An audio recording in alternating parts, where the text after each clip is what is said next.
Hey, yo, back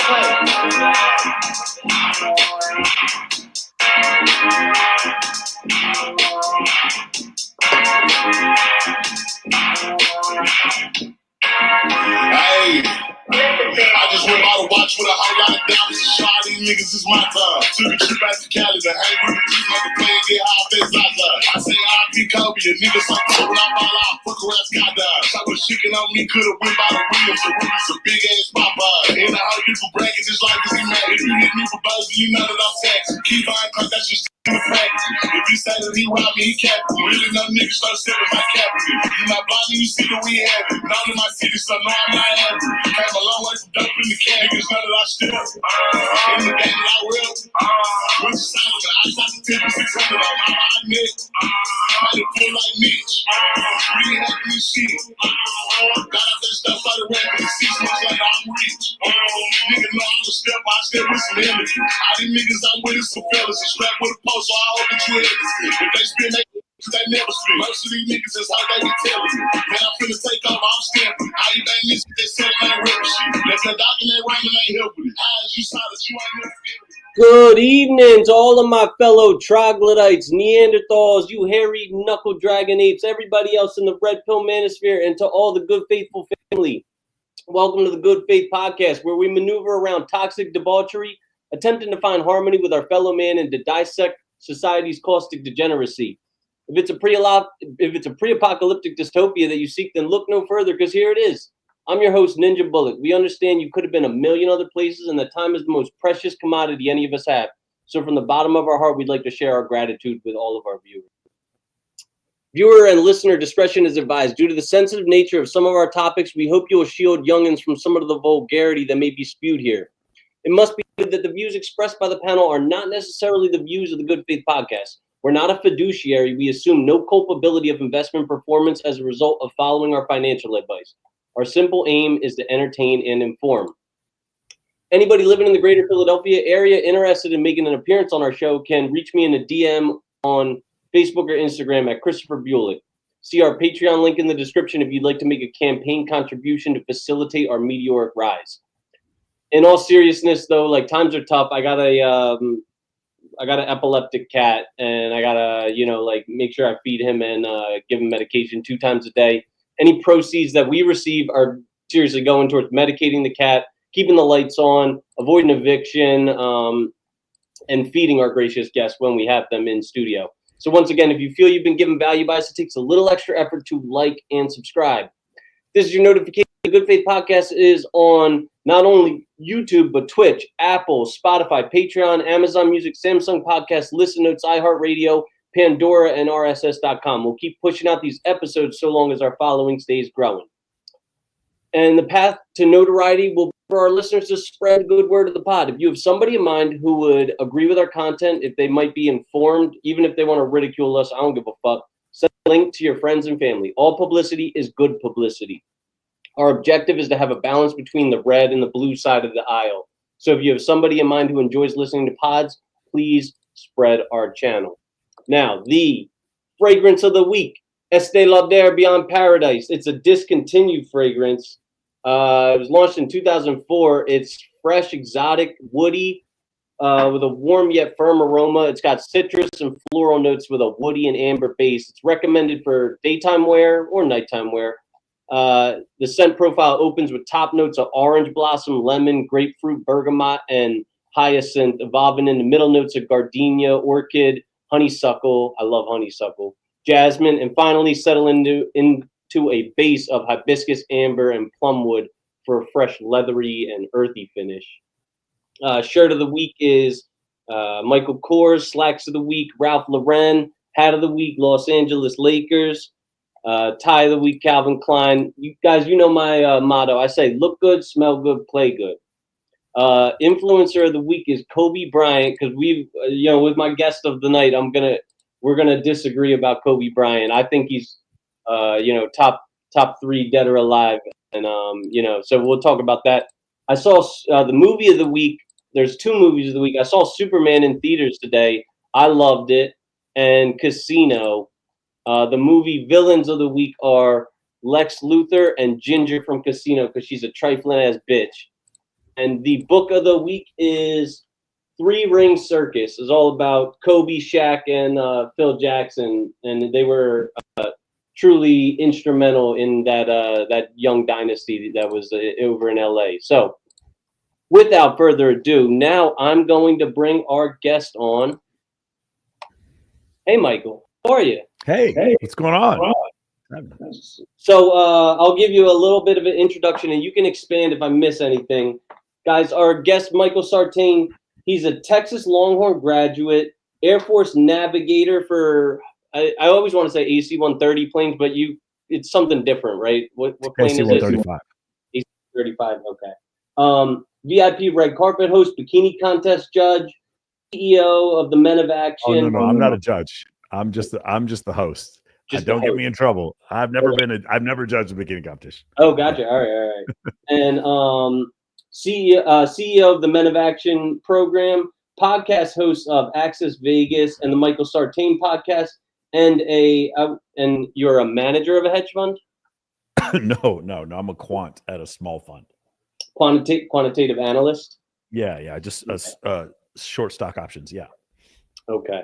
And yeah, I've been trying to take the options crash course. It's so complicated, and I don't think anyone will ever mistake me for a genius. And I have a sneaking suspicion. When was the last time you got your IQ tested? Oh gosh, I don't know. I don't know if I've ever officially gotten it tested. If I had to guess, I think you'd probably be like above 130 or something. What's genius? 140? I don't know. I've heard mixed things about the IQ test, but no, I don't know. That's an interesting. I know I did pretty well on the LSAT, and then I did well on the AFLQT, which got me in the military. But I don't know. That's a good question. One of these days, maybe I'll take it. Yeah. Well, I mean, because I definitely have noticed the difference between you and me is you're an auditory learner. You could just listen to something and pick it up. I'm I need to touch something to pick it up. So Sure. And so how that translates in my life experience is a lot of the time I need to make fucking mistakes and fuck everything up in order to learn lessons, which is not super conducive for a successful life, but it is what it is. All right, so I just wanted to get all my fangirl energy out of the way up front, and then we can start talking. You're kind of like I feel like you are to me what Dr. David Buss is to you. You know, that mentor kind of guy. You know, and yeah. So I just wanted to start off this podcast by thanking you, showing my gratitude for you coming on, and I think if we do this right and if it's entertaining and fun and informative, I think we can I think this channel might explode. Sounds good. So the name of the podcast is the Good Faith Podcast. We talk about faith. Would you like to describe your religious denominations? Oh yeah, I'm a non-denominational Protestant. Okay, and I think I'm the same. I identify as a Baptist, but I just kind of like the I'm just the church that I go to is a Baptist church, but I would say I'm non-denominational. And do you find, because I know you're an evolutionary, or am I able to call you an evolutionary psychologist, or do you have to have a PhD to have? Maybe an autodidact in evolutionary psychology. It's what I find fascinating. And I definitely use the lens of evolutionary studies when I try to apply it to the practical work that I do. But no, that's saved for guys like William Costello, that he's getting his PhD in evolutionary psychology, or David Buss or Jeffrey Miller. Those are actual evolutionary psychologists. Yeah. So to be officially a psychologist, you have to be a doctor. There's no term for amateur psychologist, right? Well, I guess there is. It's called TikToker. But you could have an amateur astronomer. In fact, some of the best astronomers in the world are amateur astronomers. They don't have a PhD. But if you are to be an astrophysicist, generally they consider you that if you have a PhD. Okay. So with your background and your interest in evolutionary psychology, do you ever feel that your faith is conflicting with your No. your like no. That's a great question. No. So there's I don't exactly believe in the God of Spinoza. This is it's a description of God as God is nature. It's not quite that, but it's similar to that. So for instance, a way for me to explain it is in physics, there are four fundamental forces: the strong nuclear force, weak nuclear force, electromagnetism, and gravity. And I believe God put those into motion, which eventually led to where we are now. There's a Higgs field, which then turned energy and gave matter mass. That Higgs field's creation was somehow created by a God that I believe in by faith, but not by evidence. And I also admit I could be wrong, but I believe that the more succinctly the part about Jesus Christ dying on the cross, like that part specifically, because there were several people who saw him die at Calvary and several people who saw him rise again. But again, I believe that on faith, not on evidence. So that's I don't really think that they conflict. I also have a problem with these people who have an issue with natural selection. Like, why couldn't natural selection coexist with God? It's like that just limits God. Something is incredibly like the creation story that is in the Old Testament of the Bible and in the Quran is so much less complex and less sophisticated than actual natural selection, which is incredibly sophisticated, extremely provable, has a ton of scientific rigor behind it. And to me, something that incredibly beautiful, symmetrical, and complex to me is more of to say God created that would be more of a compliment to God than anything, than just, saying he breathed air into the dirt, so that's just the way I see it. I'm like, why limit God by saying he could not have created this? Yeah, I'm to some of my supporters, this is no surprise at all. To you, it might be a surprise. I'm in the program of Alcoholics Anonymous, and I came in as like basically an atheist, or like agnostic, whatever. They mean the same thing. But a lot of it's in like 6 of the 12 steps is God is mentioned. So like, sure, basically you need to have a God in order to get sober. I think like some people can do it cold turkey and just white knuckle it.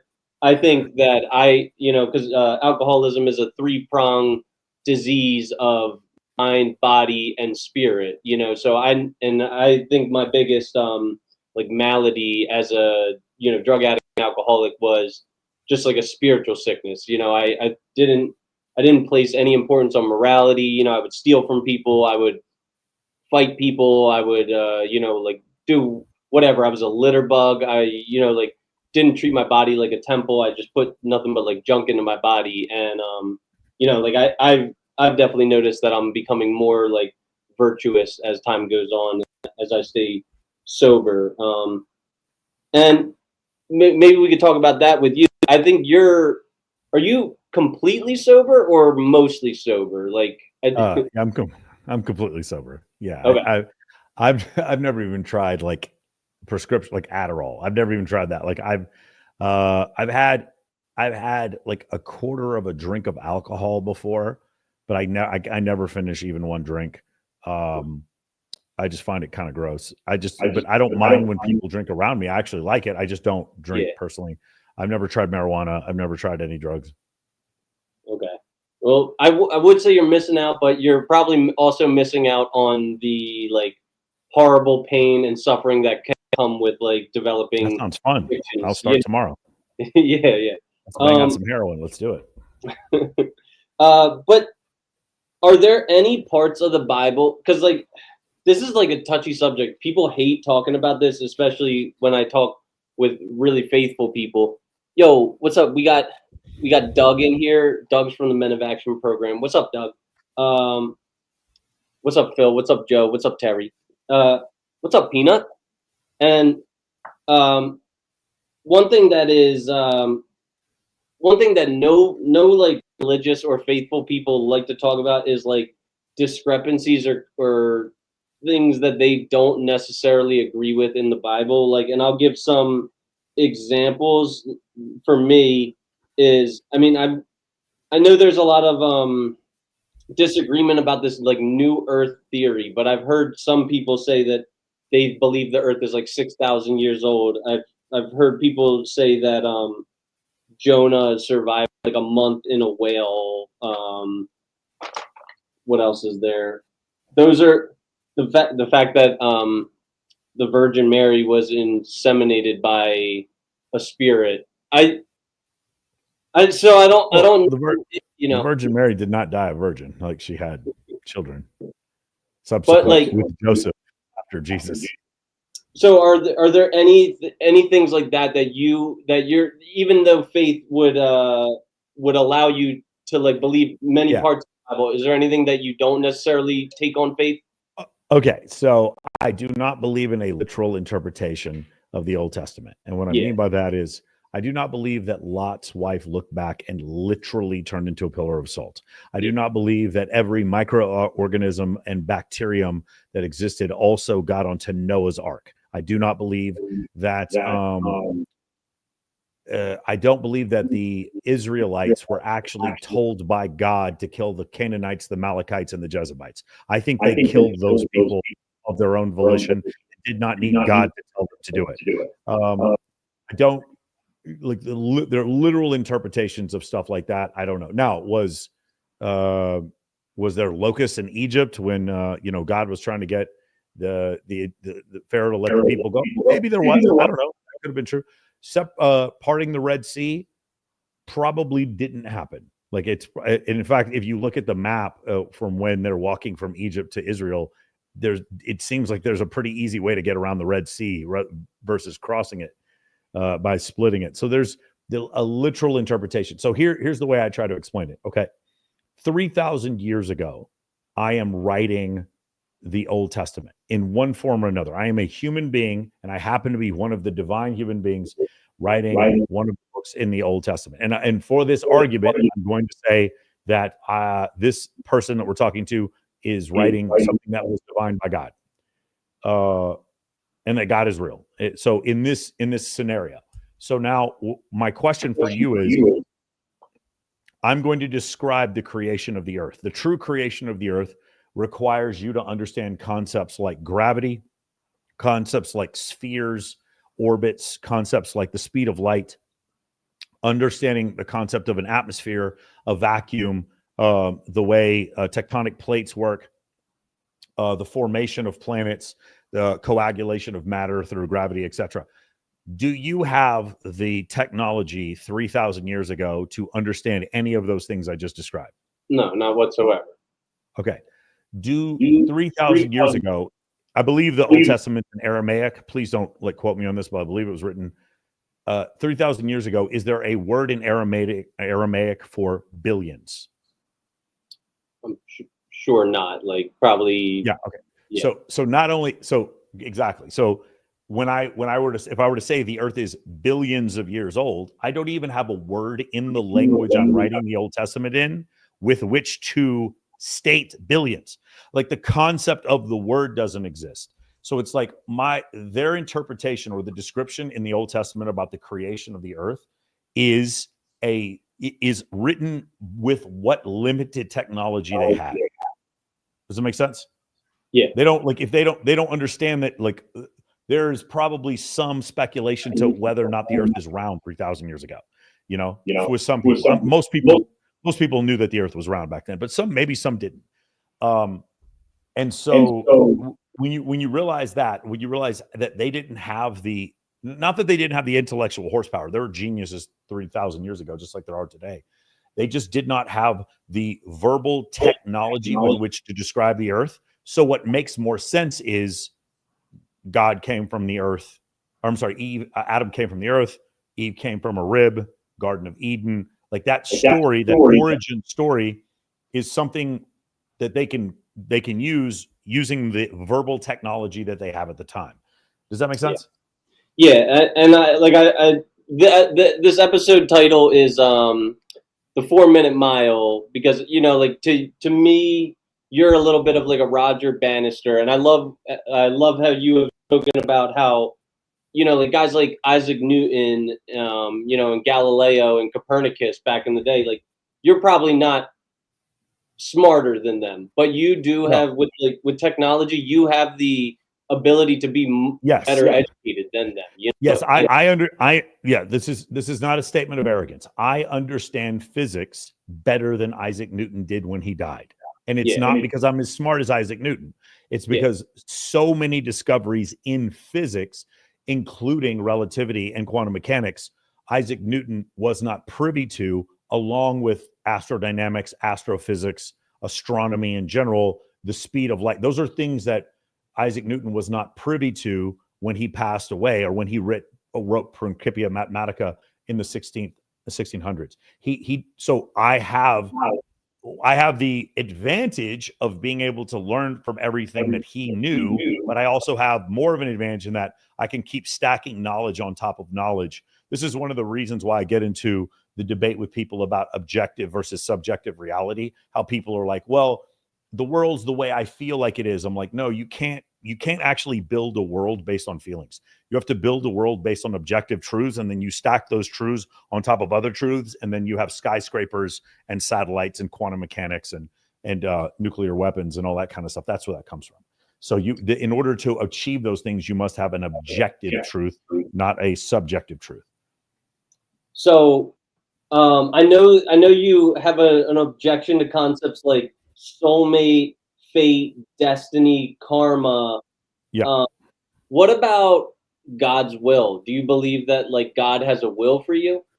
Yeah, but I don't think it's the interpretation. So you notice how there's a God that is described in the Old Testament who is very vengeful, and a God who's described in the New Testament who is very forgiving. And it seems like whenever people need God to fit in whatever context or category they need at that time for whatever sermon or whatever lesson they're trying to teach their children, they pick and choose which God that they're going to use. Does that make sense? Yeah. Is homosexuality an abomination? I don't know if it's an abomination. I know that's what it says in Leviticus, and I know that's what it says in Romans. But what I do know is that I don't think that this almighty God, who's omnipotent, omniscient, and omnipresent, gives a fuck about who I have sex with. I don't think he gives a fuck about it. I think maybe he go ahead. I have this conflicting theory. Is a lot of people pick and choose which God they believe in. Is it this punishing God? Is it this forgiving God? And that's all fine and good, right up until it comes down to spending eternal salvation in the kingdom of heaven with Adolf Hitler. Then they want God to like place the bar of like entry to heaven like right right above themselves. To be fair, even anyone who thinks are you referring to the fact that Adolf Hitler was a Catholic and therefore he's redeemed and goes to heaven? He did kill himself. That is a deadly, a mortal sin in Catholicism. He did murder his wife and then shoot himself. So I don't think he would be going to heaven under anybody's rules. I just I think what Jesus's message was like, so long as before your death you like accept him as your Lord and Savior, then all of your sins will be forgiven. As long as that's what I believe. That's what I believe as a Protestant. That's not what they believe as a Catholic. Yeah. Read what he was a Catholic. Read what Catholics believe about suicide. Okay, gotcha. Yeah, well, I'm a Protestant too, and I don't really like the Catholics. Like there's been a lot of I don't like or dislike, and I don't believe that my belief in whether or not suicide is a mortal sin is something that God concerns himself with at all. I think in general, God would probably want there to be less suffering than more. But there's just this idea that, hey, I'm just going to pray the pain away or pray the disaster away. Is that why those kids in 1939 in Poland got rounded up and thrown into concentration camps? Is that because they didn't pray enough? Those kids, those Hutus and the Tutsis that were in Rwanda back in 92, 1 million people were murdered in 100 days. Was that because they didn't pray enough? Is that why they were murdered? How about those kids in Sierra Leone get limbs blown off while they're out there trying in like diamond mines, trying to like hunt for diamonds? What they didn't pray enough? How about those kids who were born with spina bifida, die before the age of 17? Where's their fucking soulmate?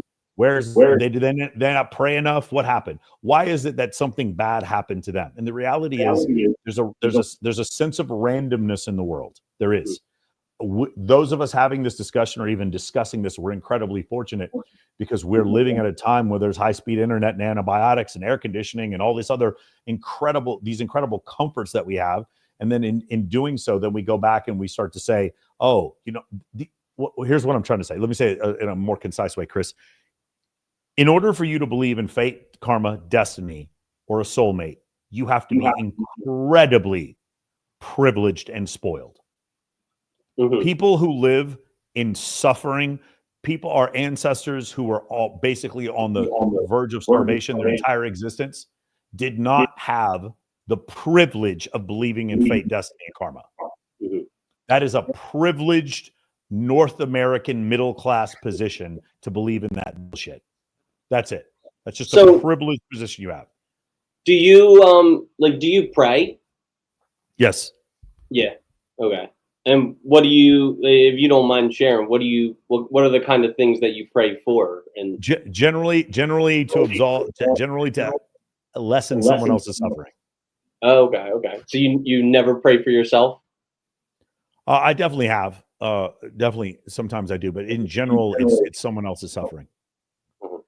Okay.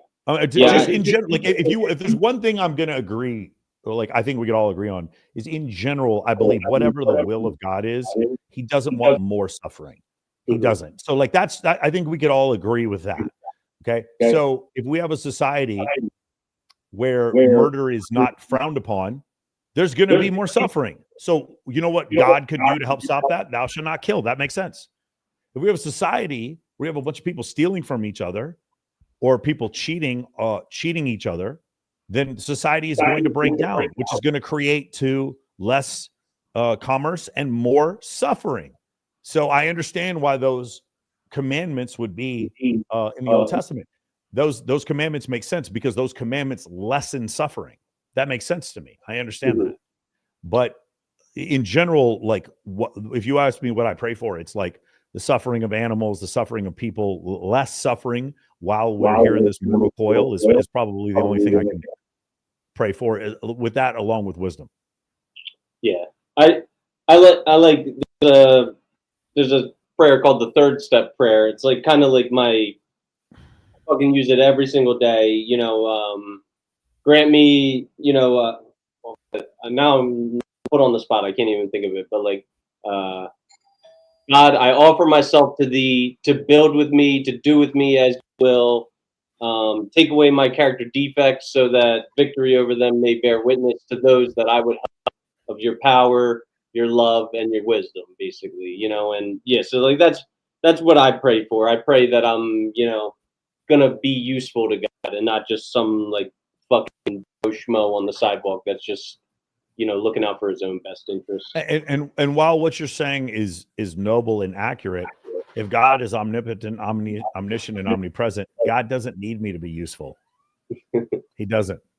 God's existence, he will continue to exist if we all die in a nuclear fireball tomorrow.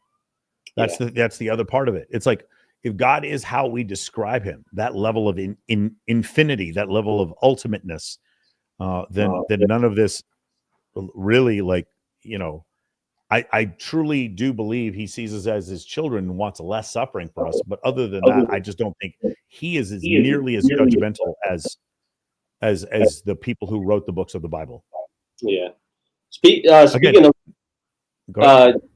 I know, like, I don't know the exact article, but like apparently, because of global warming and shit, volcanic activity is on the rise. Like, do you think that, I know some people think that, we're getting close to like fucking Judgment Day and shit. Do you think that, like, are you alarmed at all by the volcanoes? Not in the slightest. I love volcanoes. You want to know why? Because it proves that flat earthers are idiots. Here's the thing. It's so crazy to me how many people try to read. I almost feel like if God could do a redo, he wouldn't have included Revelations. Because the problem with the book of Revelations is there's so much to interpret, and yet the line in Revelation says you will not know when I come back. So it's like, no, he's like, here's all the clues for when I come back. Wink, wink. But you're never going to know when I come back. And there have been hundreds of thousands, probably millions of individuals since the inception of the Bible to today, thinking that they were living in the end times, like it described in the book of Revelations, and that this was, I was dating someone recently, and she was certain, 100% certainty, that in the next few years, this would be the end. The book of Revelations, the Antichrist was here. His name was Joe Biden. She was certain that was the case. And all of those millions of people who have had those beliefs, all of them were wrong. So what it says in the book of Revelations is true. You will not know when I'm coming back. Talking about Jesus. So that's why I like even postulating this is preposterous. The only thing that we're going to know is we're outside. I look outside over here on the I-15 and I see a bunch of cars. Every single car is like, car accident, crash somewhere, helicopters flying out of the sky, like a third, 2/3, 3/4, 1/4 of the population, poof, just gone. Then I'll be like, okay, pretty good sign this is Revelations.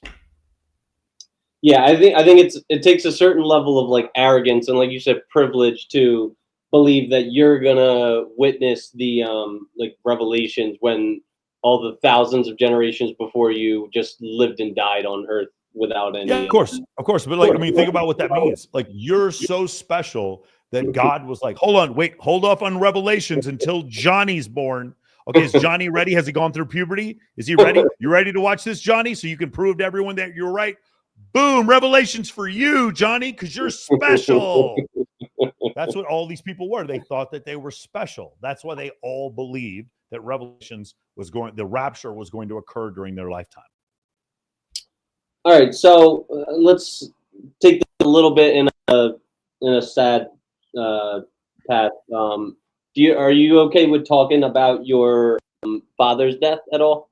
Yep, that's fine. Do you want to like cue the audience in on that whole story? Yeah, my dad was 64. He was walking around White Rock Lake in East Dallas. And on the east side of the lake, he got hit by a drunk driver while he was walking. And he passed away. And she had just gotten out of jail 11 hours prior to hitting him, and just immediately got drunk and ran over someone else. Pled not guilty, acted like none of it was her fault. Went to trial, convicted of I forgot what the actual conviction is. A DUI manslaughter, I believe, was the conviction. And she got 20 years in jail, which ironically she'd be out of jail next year if she's still alive. And I thought what was so profound was that you testified in her trial, and you basically said like, I'm paraphrasing, but you basically said like, look, I forgive you. I want you to get the help that you need, but you can do that in, rotting in a jail cell, because that's where you belong. I didn't say rotten. I said, ma'am, I said exactly, ma'am, I forgive you. I hope that you help to get the help you need. I'm very sorry about you losing your husband. I can't imagine the incredible pain and suffering that must have led for you. But I hope you get the help you need from inside of jail. That was it. Yeah. And is that 100% truthful? Was there any like part of your heart that did not forgive her, or you were totally like absolved of that anger and hatred for her? Yeah, it was never hatred. I just it was a function of her negligence and selfishness that killed my father, but she didn't know who my father was. Yeah. So it's tough. Hatred was never the word. There was definitely some confusion, shock, sadness on missing my dad, but hatred towards Astrid Carlson. I never had any. Not really. Well, that definitely takes a bigger man than me. I'm sure I would have allowed that to be. Luke says there's an echo. Well, I'm sorry, Luke. I don't know what to fucking do.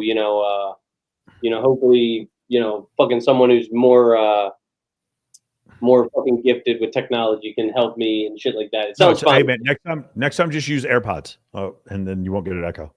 I'll have to buy some. What do they cost? Like $100 or something like that for some AirPods? No, a little bit more than that. Yeah. Well, I'm wearing it right now. I'm a big Apple investor, so it'll help my Okay. stock. Some Apple AirPods. And wait, what was your dad's name? Richard Sartain. Richard. Okay, that's my grandfather's name was Richard.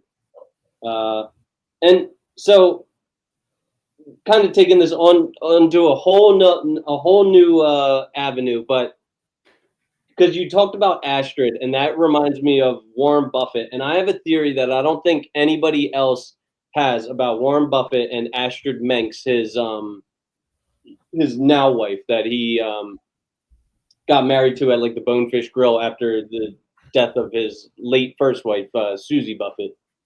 But like you might know this, you might not.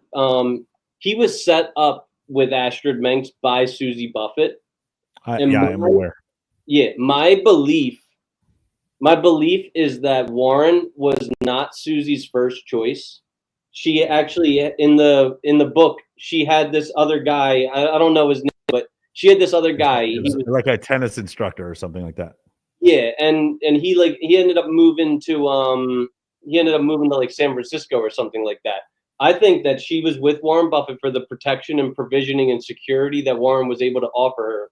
He was like the safe option, and her heart was she was really alpha widowed by that other guy. So yeah, I think we may read too much into this. I think I think Warren Buffett may have also, because he didn't seem to object to the transaction either, right? Yeah, I think Warren Buffett may have been just as checked out of the marriage as she was, number one, and number two, like you have to understand, like Warren Buffett is better at making money than you and I are at anything in the world. yeah. Right. So that level of obsession, maybe that's not a great person to be married to. Like maybe that's what happened. But yeah, I do think it's pretty slick that his wife set him up with his future wife, who was much younger. I believe it was their au pair or their was it a Polish or Swedish maid that he ended up marrying. Yeah. And they just published.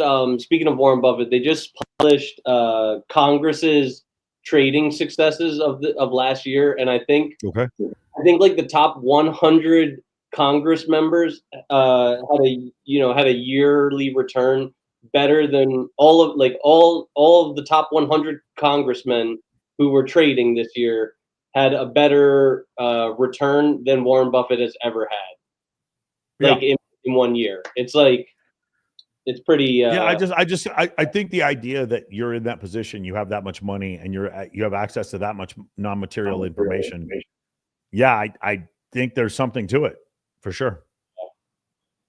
All right, so do you think that your father's passing contributed to your abstinence and sobriety, or do you think that like you No, nothing to do with it. I was completely sober before my father passed away. Okay. And yeah, I was listening to your episode with Ty Lopez, and he was talking about how people who claim that they're spiritual are usually like the least spiritual. I love that. It's so true. But there's also a lot of people who go into psychology who have fucking cluster B personality disorders. There's also a lot of there's a lot of that going on. There's also a lot of police officers join the police force to stop sociopaths who they themselves are sociopaths. You'll see that as well. So yeah, I don't know. I bet you, like I would be willing to bet you the highest sort of degree where people have mental illness is probably psychology. Yeah. I mean, yeah, you would want to go into something that dances with your demons a little bit better than not.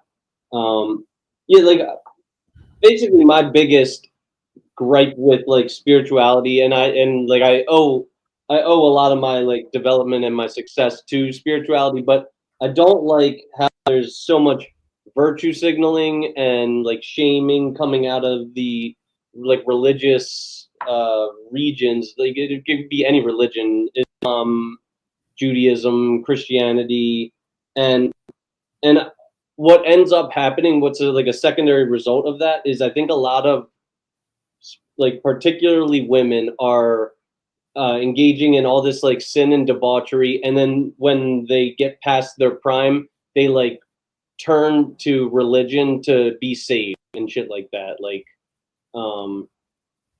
I don't, yeah, I don't really particularly want to engage with like a born again Christian. Does that make sense? Yeah, no, of course. I've heard this a million times. I've made this argument before.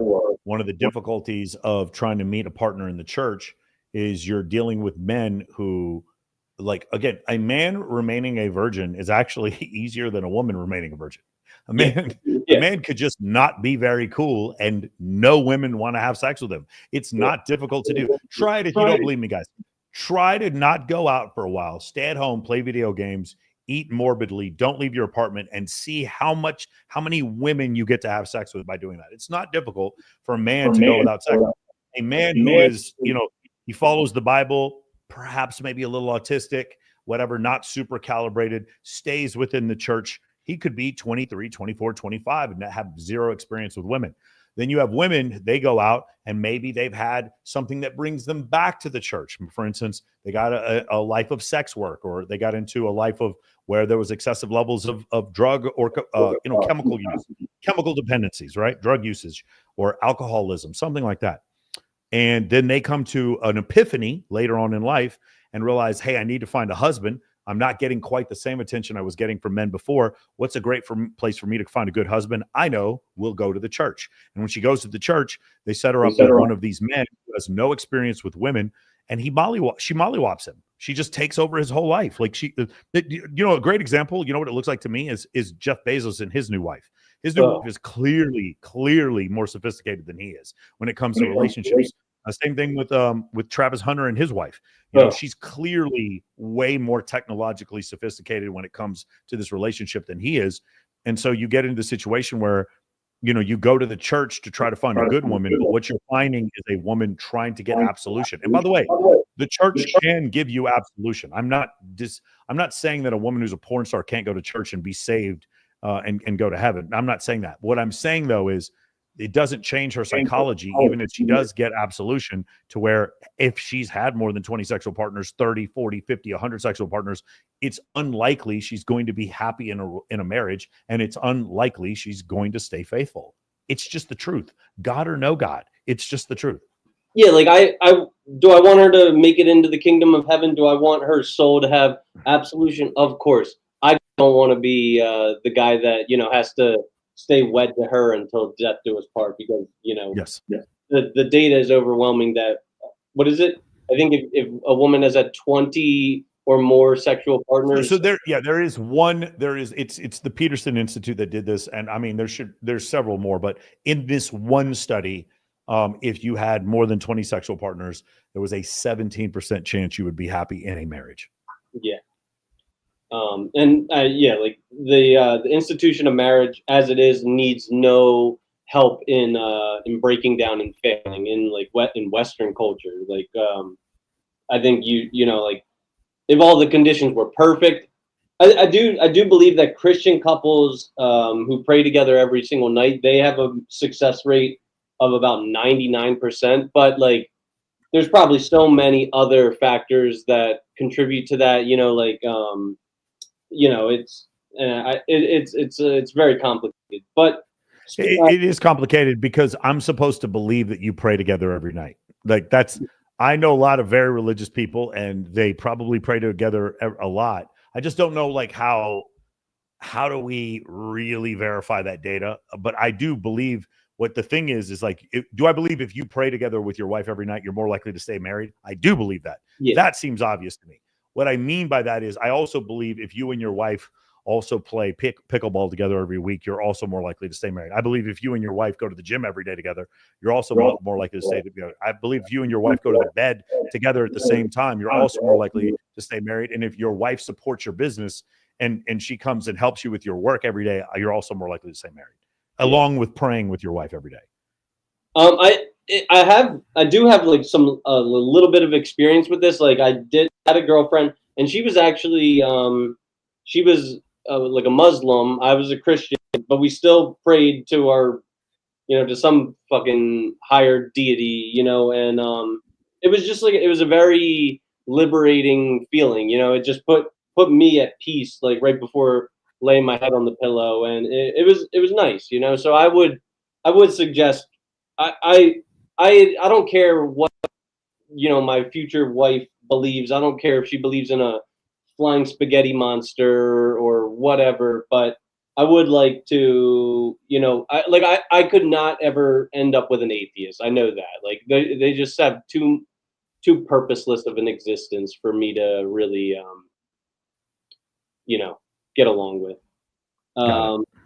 Speaking of I was listening. So what I was listening in preparation with your episode, I was watching all your content last night, and I was listening to Farah Khalidi and Jasmine Jafar, that episode. Yeah.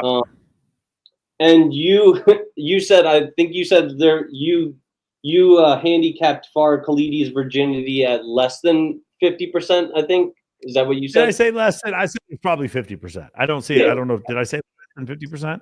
You said around 50, but like what? To be honest with you, I don't know Farah that well. So the belief is because she does online, she shows herself off online in a sexual manner on OnlyFans, that there's no way that she could be a virgin. I have seen.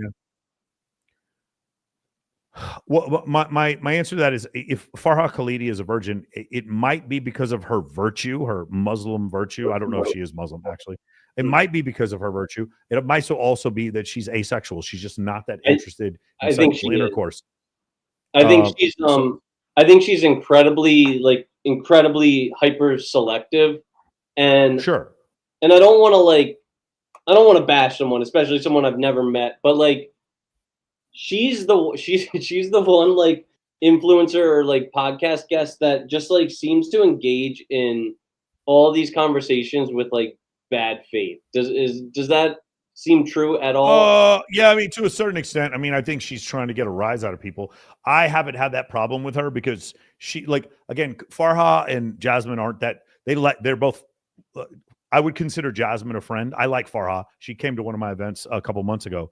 But I don't think they're that interested in like arguing with me, because they don't disagree, because I don't argue in bad faith at all. I really try to show things from both sides. So I agree that that's probably the case. It just has not been the case with me. Yeah, and also like one thing that differentiates you from like a lot of the guys in this space is like you're not like, oh, you're 304, oh, like you're banging a bunch of dudes on OnlyFans, you know, like, and like some of these like tradcon guys are like you know, just like really big in the avenue of like shaming these content creating women, and like, so I don't think that you're gonna give them like the million clicks for, you know, like talking about their you know, virtue and stuff like that. That's some other podcasters would, you know. Yeah. So you come from Dallas, and it was you know, it was in the middle of a crack epidemic. Was there ever a time? I believe there was a time when you were kind of like hanging out with the wrong crowd. Yeah, it's so funny. I mean, clearly it was the wrong crowd when I look back on it now, but I really liked playing basketball and playing Madden with my friends. And so my friends who played basketball and football with me and played Madden were people who also sold crack cocaine in East Dallas back from like 92 to 96. And actually after that, maybe to the year 2000. And it was pretty ubiquitous. I have a lot of friends that were selling drugs back then. And I wasn't selling drugs, but I would hang out at their place constantly and play video games.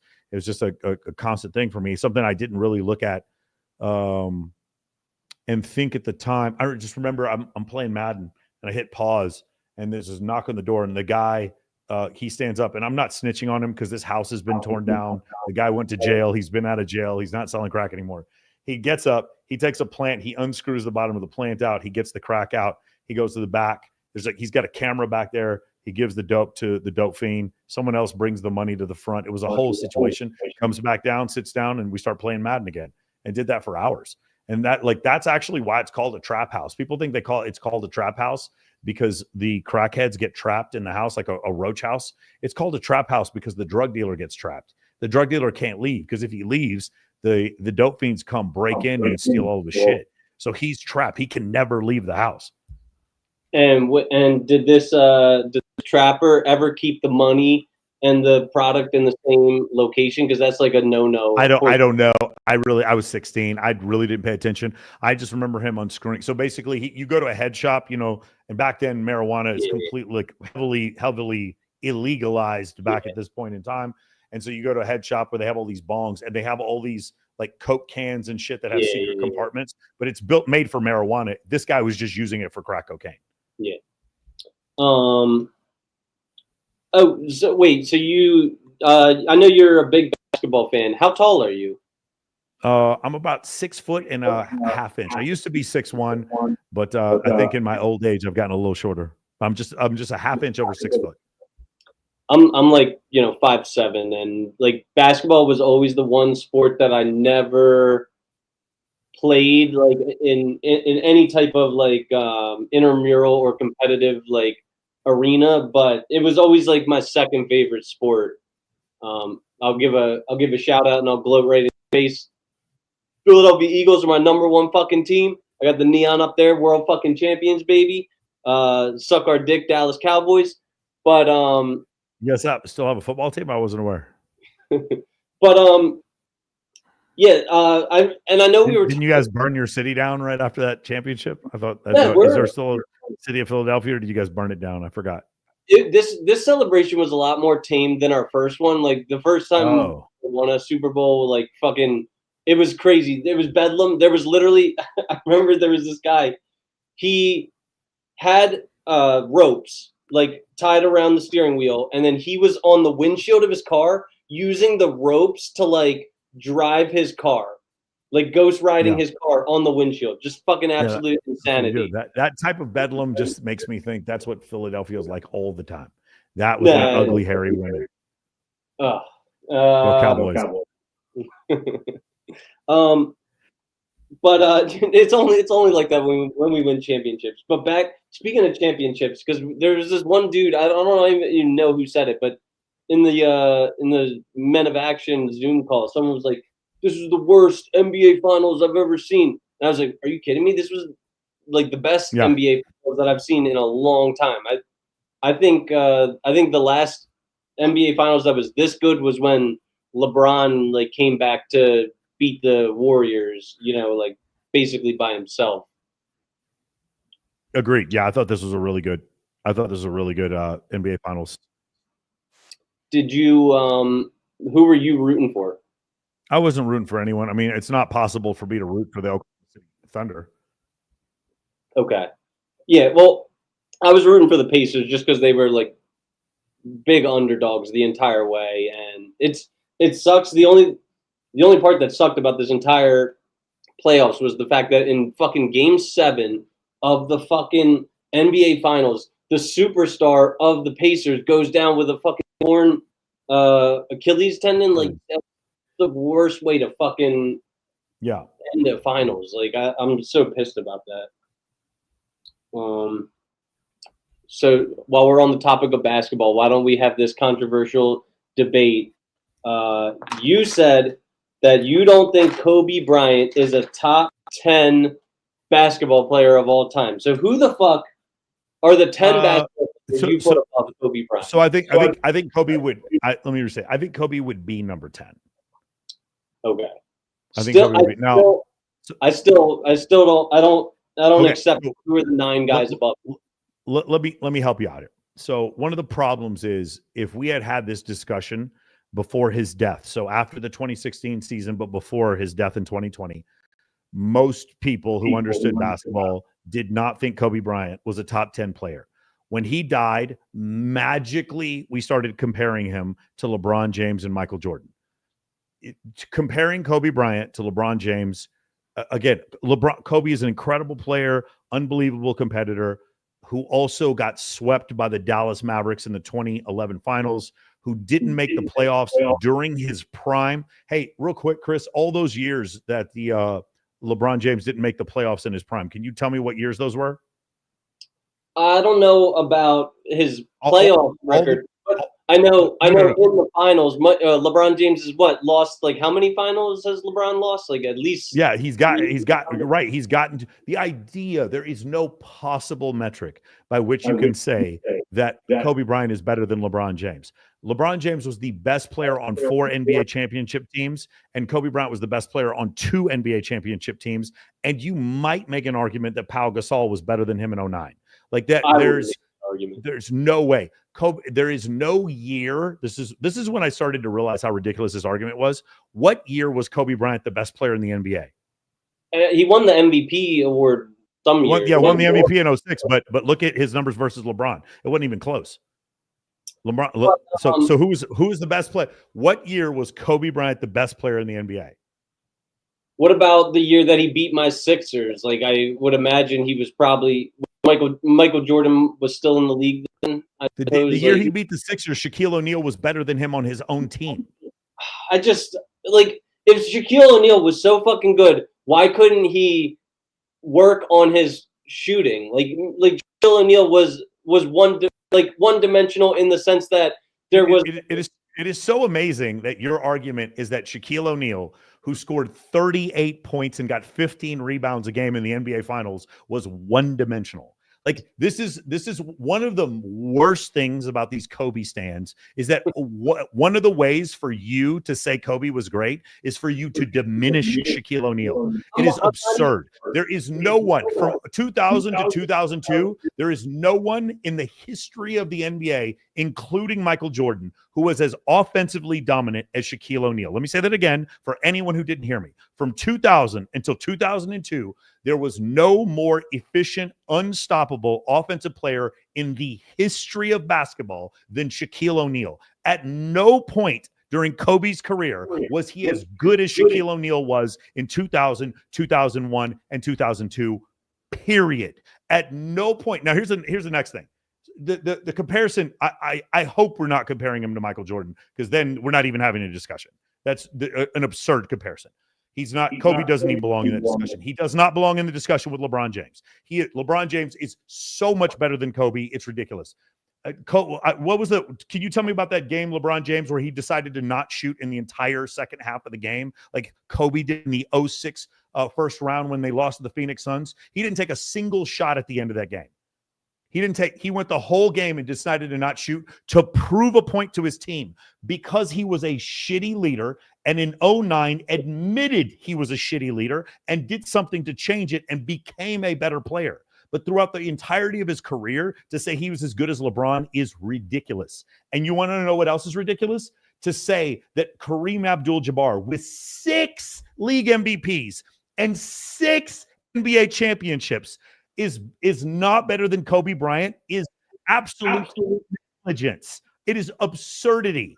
There is anyone who wants to put up Kareem Abdul-Jabbar's stats against Kobe Bryant. It's not even possible. It's ridiculous. It's not even debatable. So we have those 3 right there, which would put Kobe at 4. Here's the one that's going to make people's buttholes twitch, but you're not going to be able to beat my argument, and that is, by no discernible metric, did Kobe Bryant affect winning for his team more than Tim Duncan did for his team? I love Tim Duncan. I love Tim Duncan, right?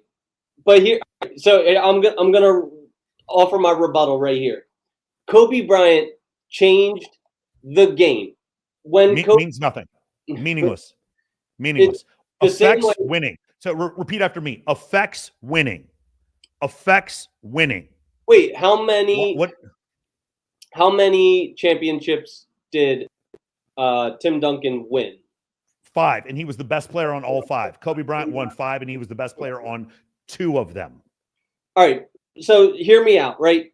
Would you say that? Do you personally think that Steph Curry is better than Kobe? I think at the end of his career, it's going to be a tough. That's why I put him at 10.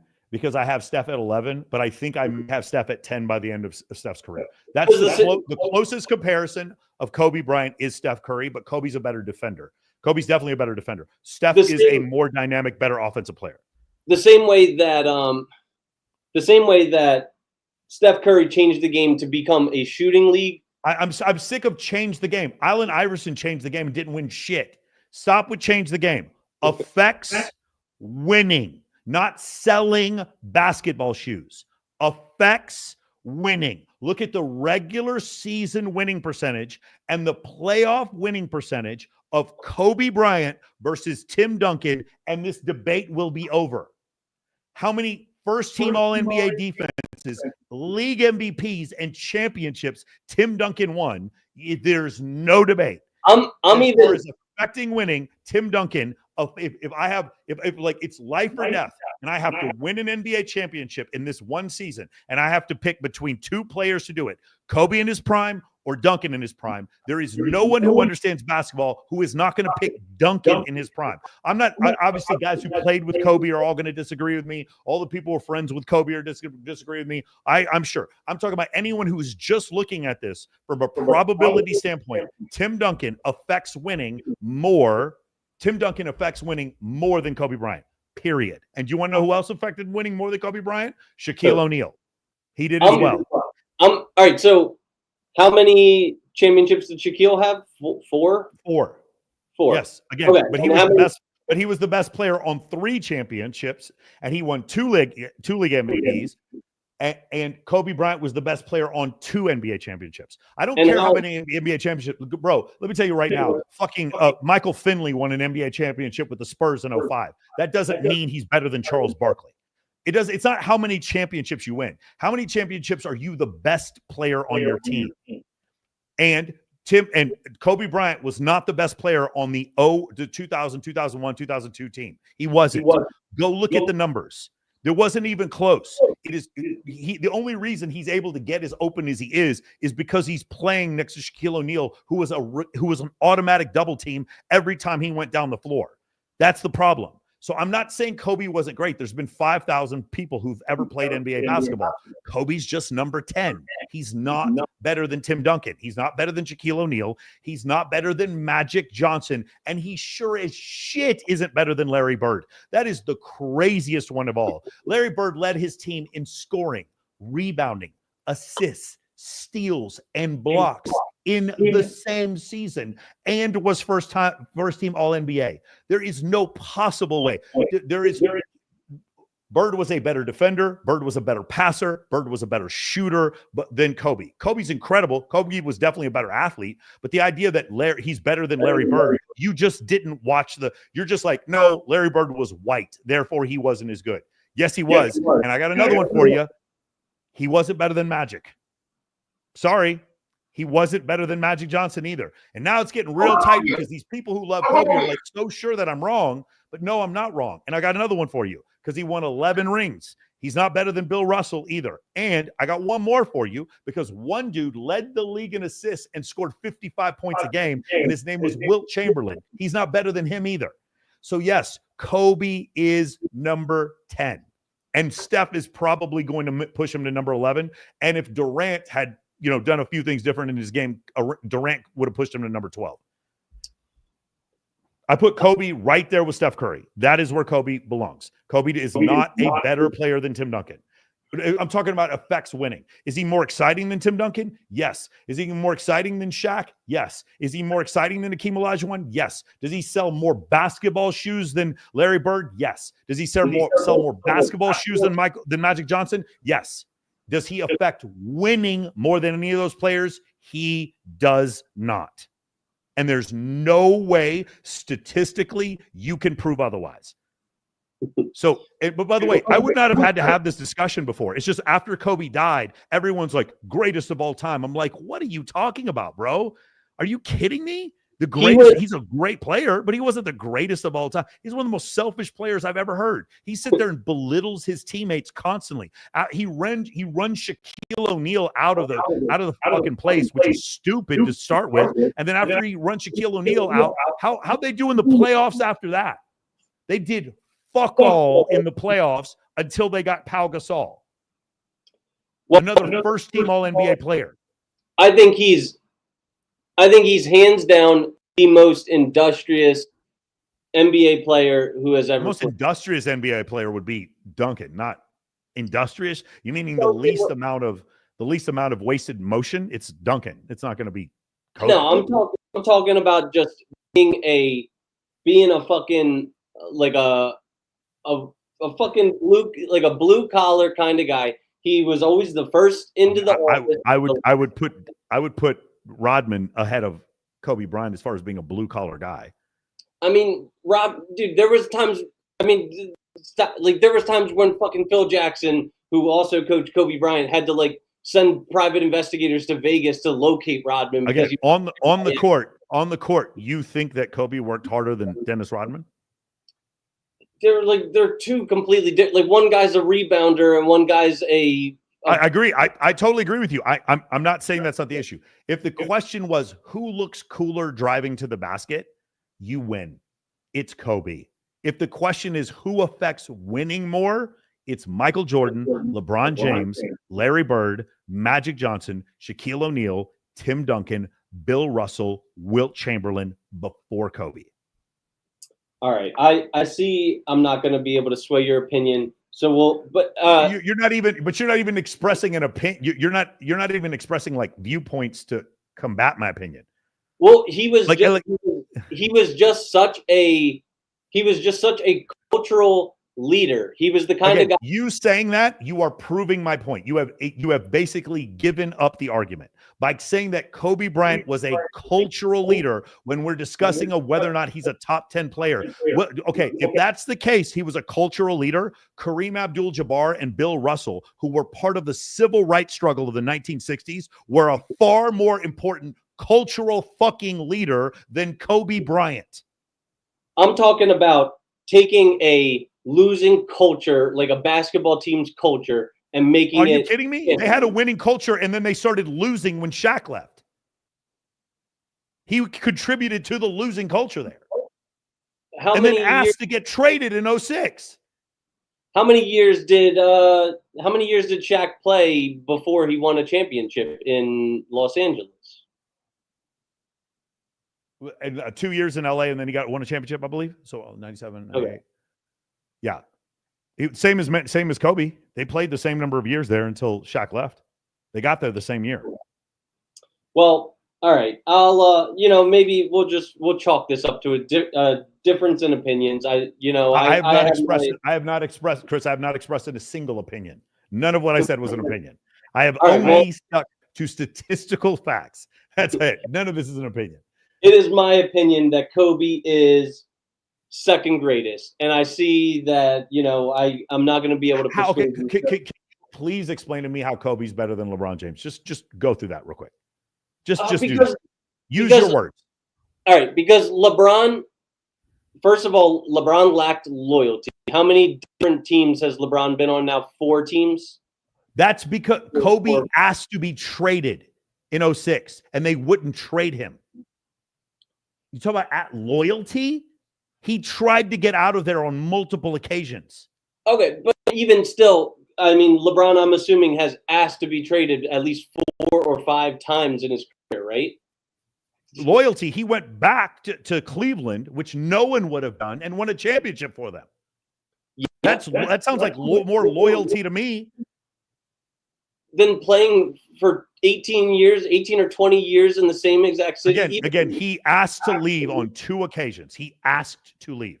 Read the Mark Cuban. He goes off. He says, we had finished Kobe deal. We had actually agreed in principle to a deal trading Dirk Nowitzki for Kobe Bryant. And then they came back and reneged on the deal. Kobe had asked to be traded. Stop with the loyalty shit. Next. Whatever, something else, not that. All right. Kobe set an example of refining your craft that not only changed the Lakers, but changed by not passing the ball. By not passing the ball. Yeah, he did. He wasn't willing to pass the ball to the guys who showed up into the gym 4 hours or 6 hours after him and left 3 hours before him. He knew that he was the most. So he contributed to losing, is what you're saying. I got it. Kobe Bryant contributed to the losing. Yeah. if he There's no way contributed- you can look at that period. There's no way you can look at that period between when Shaq leaves and Pau Gasol gets there. There's no way you can look at that period and then say Kobe Bryant is on par with LeBron James. That's the problem. The reason why you can't say LeBron James is as good as Michael Jordan is because him losing to the Mavericks in 2011 is inexcusable. But the reason why you can say LeBron James is better than Kobe Bryant is because that 2016 championship was the greatest championship I've ever seen a team win in history. That was incredible. Being down 3-1 to come back and beat. That's why he's better than Kobe. Okay.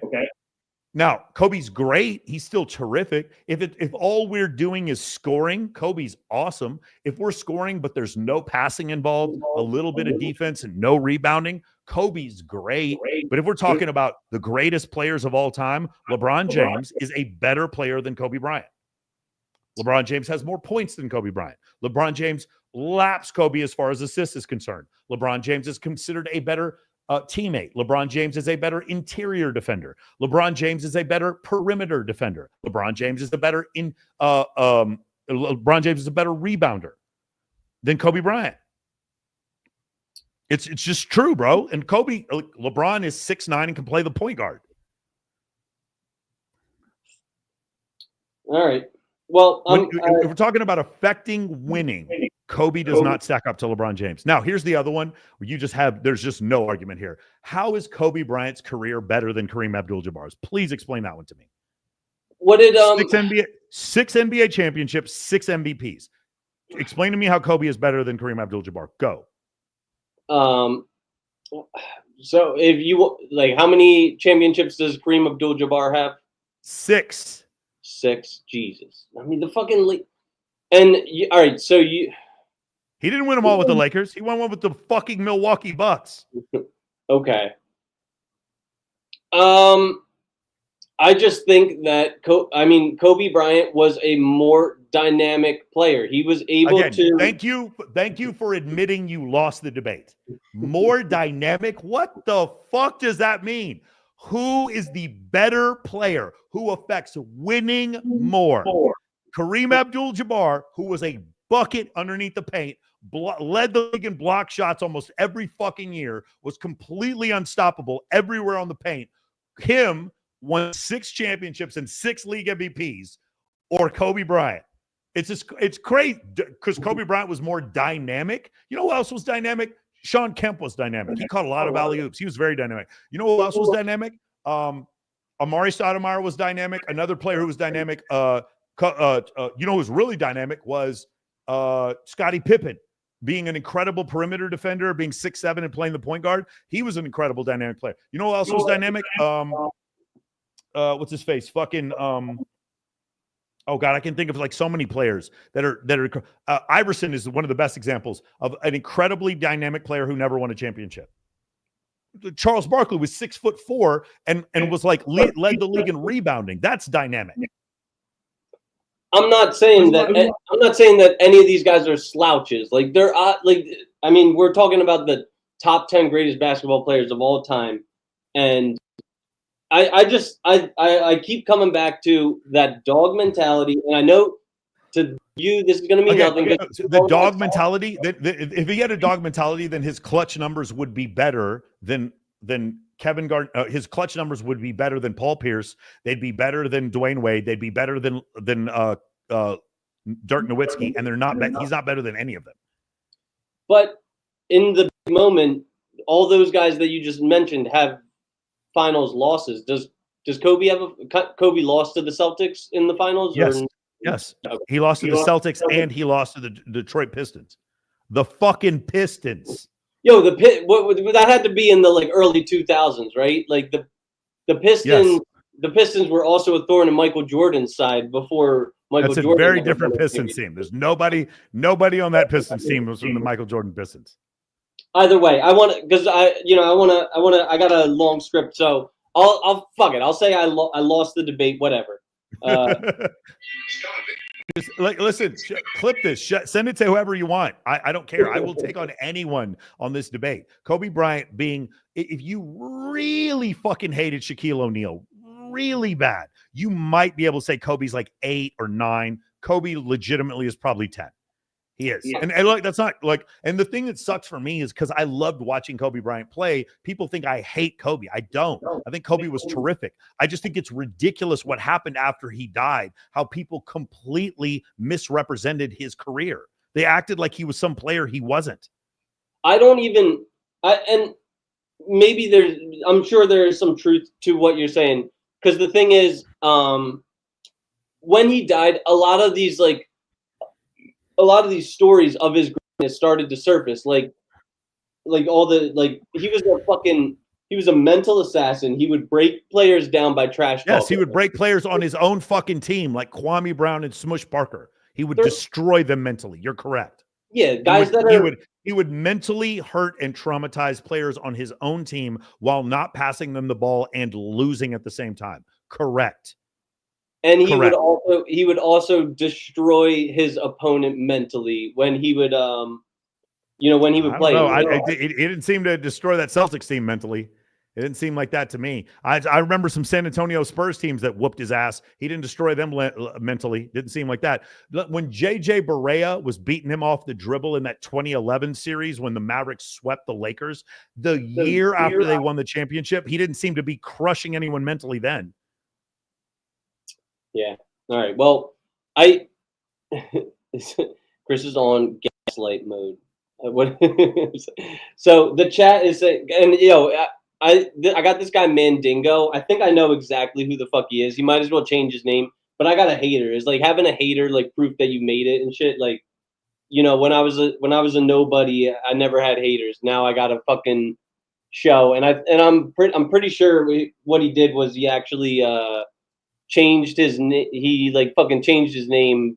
But I think I know exactly who Mandingo is. But anyway, so can we talk? Let's talk about the Men of Action program, and why don't you give a brief elevator pitch to anyone who might be interested?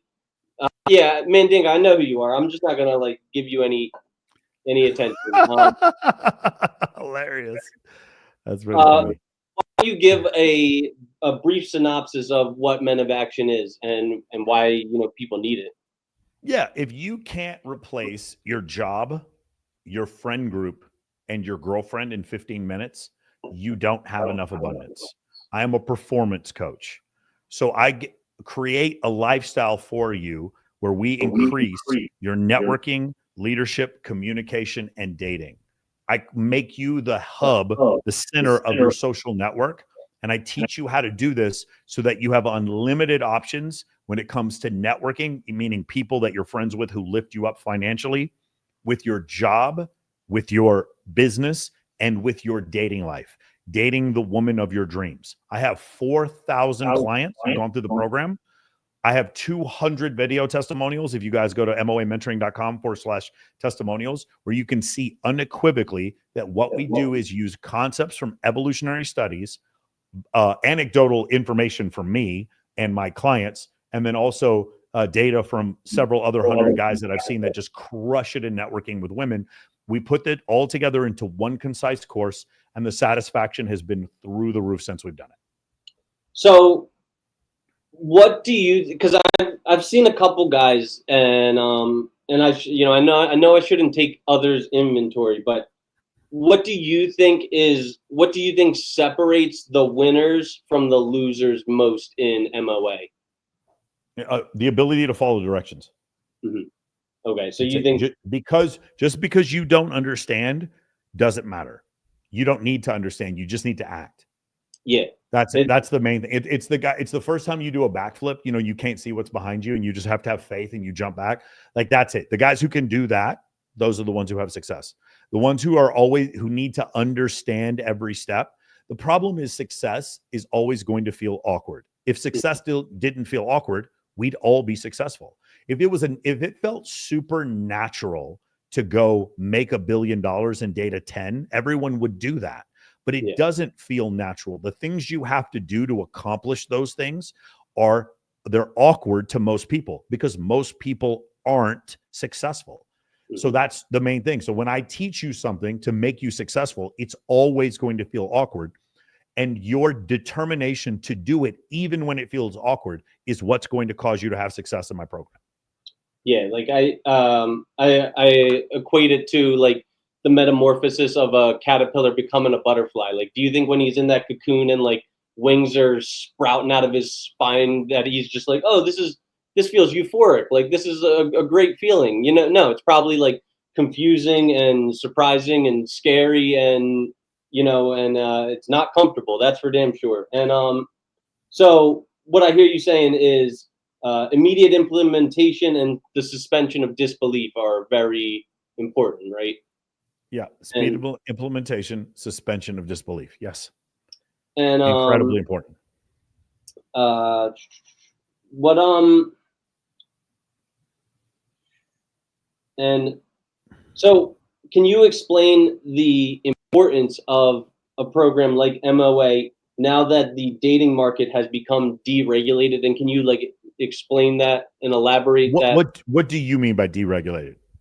Well, so probably 100 years ago, and even just 20 or 30 years ago, before Facebook was invented, and before the iPhone became so useful, people would show up at someone's door with a few roses, take them out to the milkshake shop. They'd go on 2-3 dates, then they'd get hitched, and they would stay happily married forever. Now, with the advent of Tinder, with the advent of Facebook, with the advent of Instagram, and the advent of the smartphone, there's just access between some dude who lives in London and some girl who lives in Cincinnati, Ohio, and stuff like that. And so now it's so much more complex, the dating market now, I would say. There is more. Okay, the term for this is the perceived dilemma of choice. So when Steve Jobs took over Apple, I believe the second time he took over Apple, one of the things he did was remove the amount of different iPads and different MacBooks there were to reduce the number, because the dilemma of choice was causing people to not buy as much. So he reduced it to like 3 different sizes of MacBook, or 3 different sizes of iPhone, or 3 whatever. That's how he would generally do it. And so the same thing has happened with, more so with women, a little bit with men, but more so with women. Men at the top, this has happened to, but more so with women in general, where they have this perceived dilemma of choice, meaning they're normal. I met a girl last week. She's from Norman, Oklahoma, and this girl is a perfect 10. This is absolutely just breathtaking.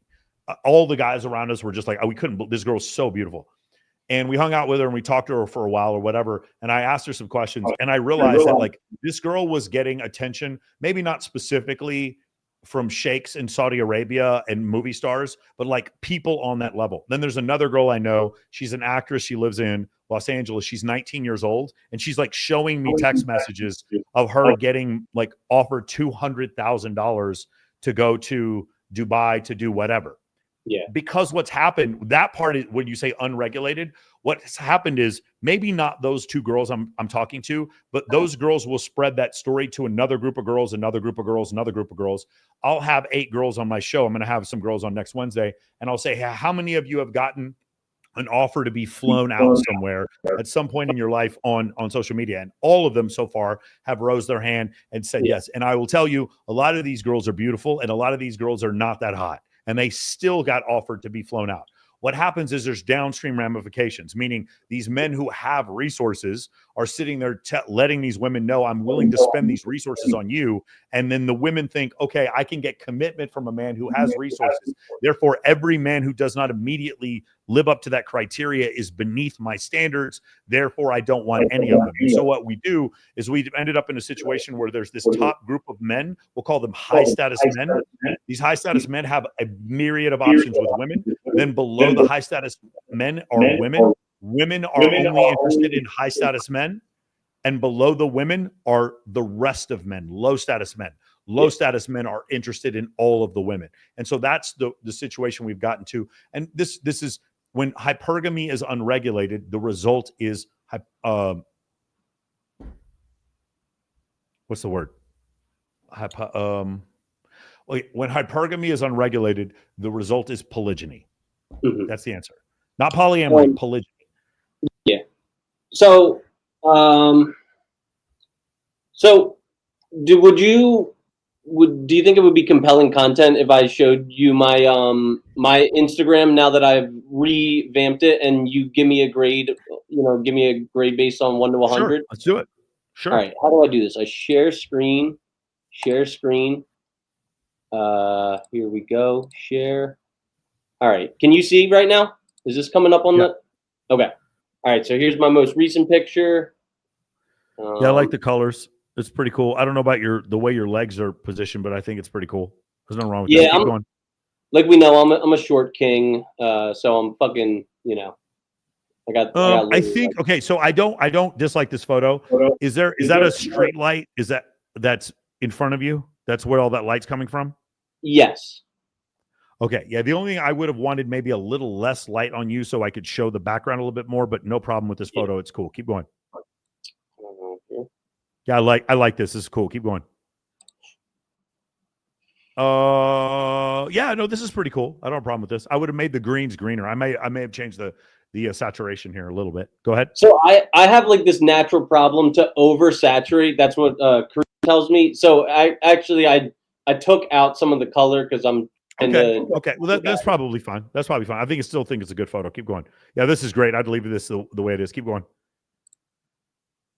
Again, this is awesome. I don't know if I love that shirt, but it kind of fits with what you're doing there. Also, that's not a normal biomechanical movement. You look awkward. You guys need to stop turning your head that hard. This is not normal biomechanical movement. Yeah. And one thing I love what Vince Del Toro said, I think I'm going to really do this, is he said, take a bunch of pictures of yourself, just relax, and import them into GPT and have AI like instruct you on how you can make your body mechanics like better, Yeah.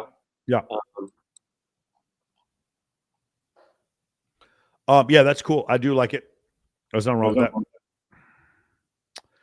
that. Interesting. I may have chosen a different angle, but I don't hate this. This is cool.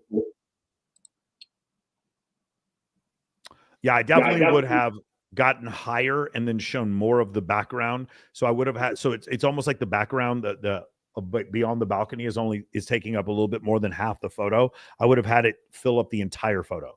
Okay, I see. Yep. Yeah, that's cool. Nothing wrong with that. Yeah, I like this.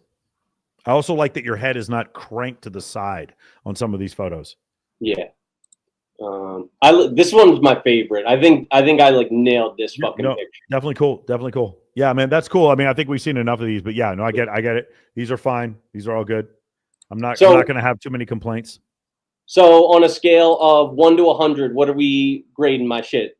Keeping in mind, yeah, you don't have any pre-selection photos and you don't have any candid photos, so I'm going to give you a 60.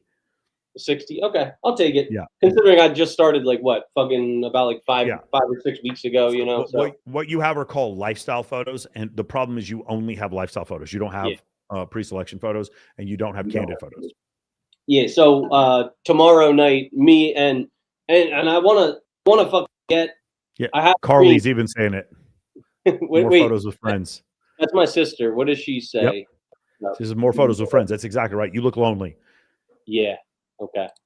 Yeah. Well, so I have a dream. I have a dream that Philadelphia will become a cultural center just like Las Vegas on the East Coast. And I have a dream that I'll manifest a bunch of abundance in my social circle. And I have a dream that, like tomorrow night, me and a couple of the Philly guys in MOA are going to go out and hopefully, fucking network and shit like that, because I'm a homebody. I'm an introvert by nature. So I'm really trying to break out of my shell. That's why, I do everything I do. I like it. So you claim that you are not red pill. You claim that you are red pill adjacent. But correct. But you say things like, we don't listen to words that women say. We look at their actions. That is not red pill. That is not red pill. But yeah, I understand what you're saying. They say certain things that happen to agree with me, but just because Ptolemy and fucking Newton both believe that 2 + 2 = 4 doesn't mean they believe in the same thing.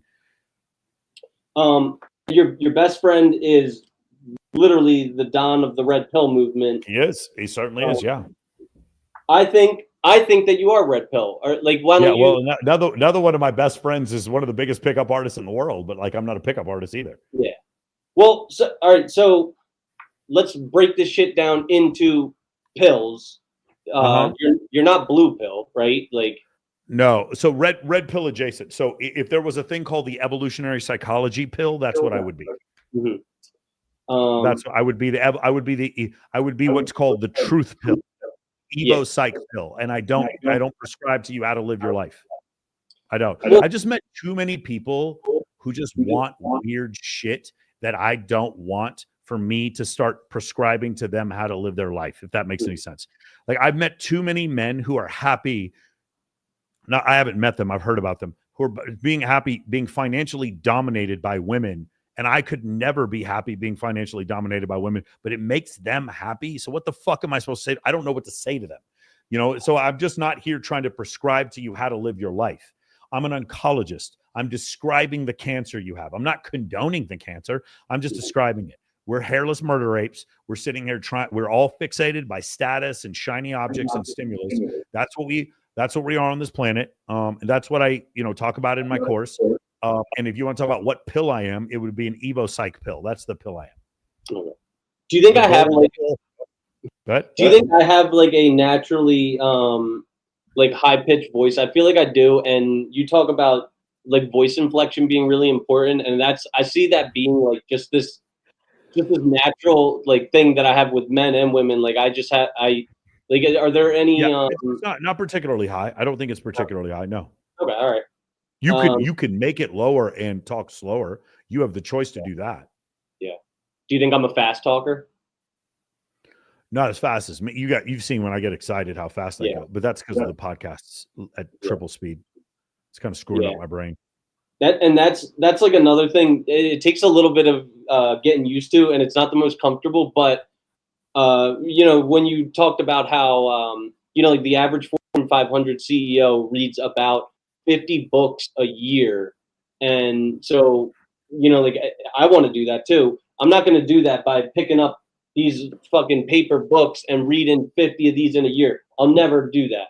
So what I need to do is I need to go on YouTube, find these audiobooks, and jack them up to like two speed is about where I max out right now. Like 3 speed, I just can't even understand.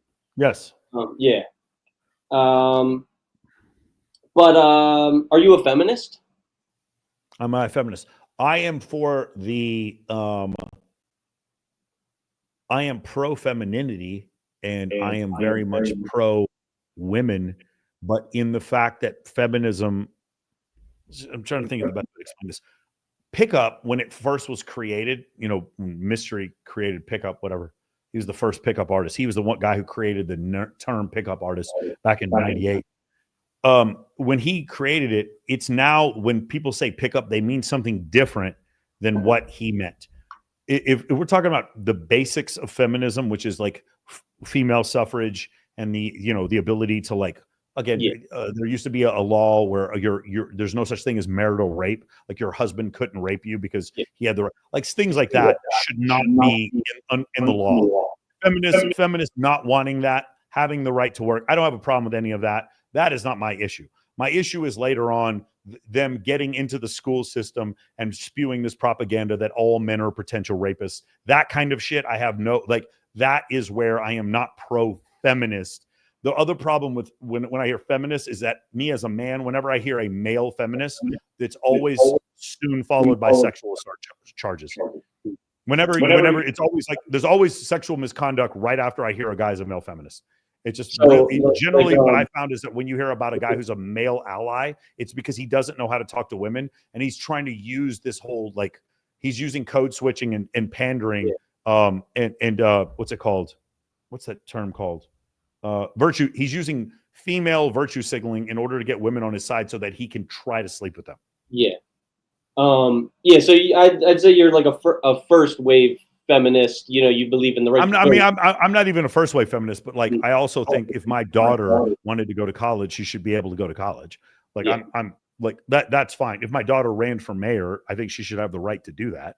I think if my daughter wanted to be in the U.S. infantry, I think that's stupid. Well, I would still support her, but I think it's ridiculous. I don't think she should do that. If my daughter wanted to go into 6 figures of debt so she could get a communications degree at like a prestigious university, I would probably try and stand in her way. Just like for sure, but that has nothing to do with feminism. That has to do with you as a parent. Mm-hmm. You know, your child making poor decisions. That has nothing to do with feminism. Yeah, it's like when you change the playing field so much to benefit women that it ends up hurting men. That's where I have a problem with it. If you want a description about whether or not I'm a feminist, great book on this is called Of Boys and Men by Richard Reeves, which goes over what the effects of Title IX were.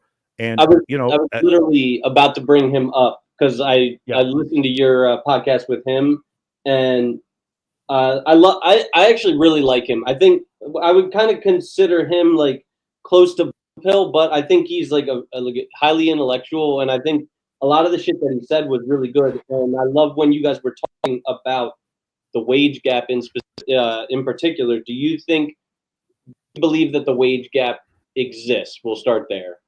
Sure. So, I mean, this isn't really debatable anymore.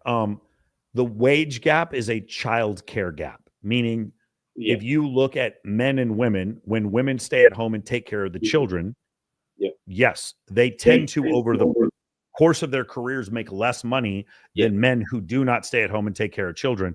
But it's not a wage gap based on gender as much as it's a child care gap. And the reason why we know this is because when we look at lesbian couples where one of the partners has a child, stays at home with the child, that partner that stays with the child caring partner has the same income trajectory as the child caring partner in the heterosexual relationship, and the female in the lesbian couple that is not the child caring partner, the one who goes out and works, has the same career income trajectory as the man in the heterosexual couple. So the difference when you control for sex, gender, what you find is the difference in income disparity, the wage gap, comes from whether or not you are raising the child, which makes sense. A lot of people don't understand. If I work in sales and I have leads to cultivate and I take 9 months off because I have a child, it's going to hurt my ability as a salesperson.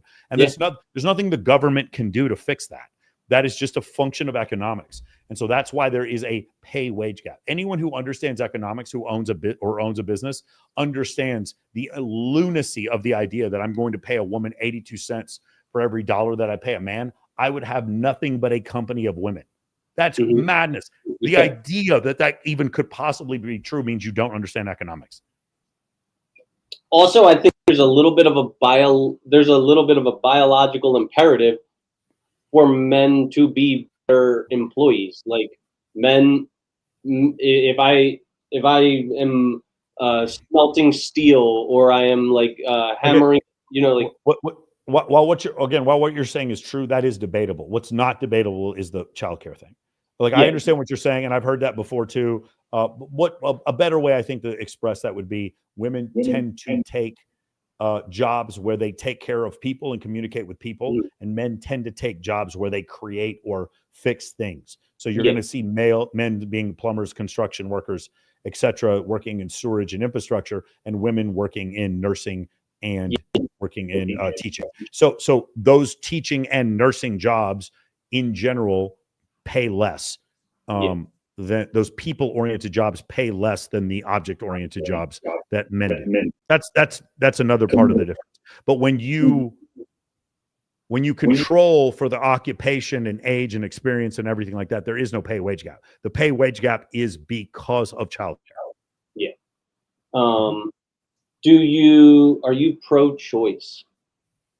Yeah. I mean, I heard Joe Rogan say this, and I have to agree. Like, I'm not. If I have a daughter, she's not. There's no law that's going to tell me that my daughter has to take if my daughter were sexually assaulted, to take her rapist baby to term. There's no law that's going to tell me that I have to do that. Yeah. So it's these extreme examples that I hear from the Republicans is like, under no circumstance can there be abortion.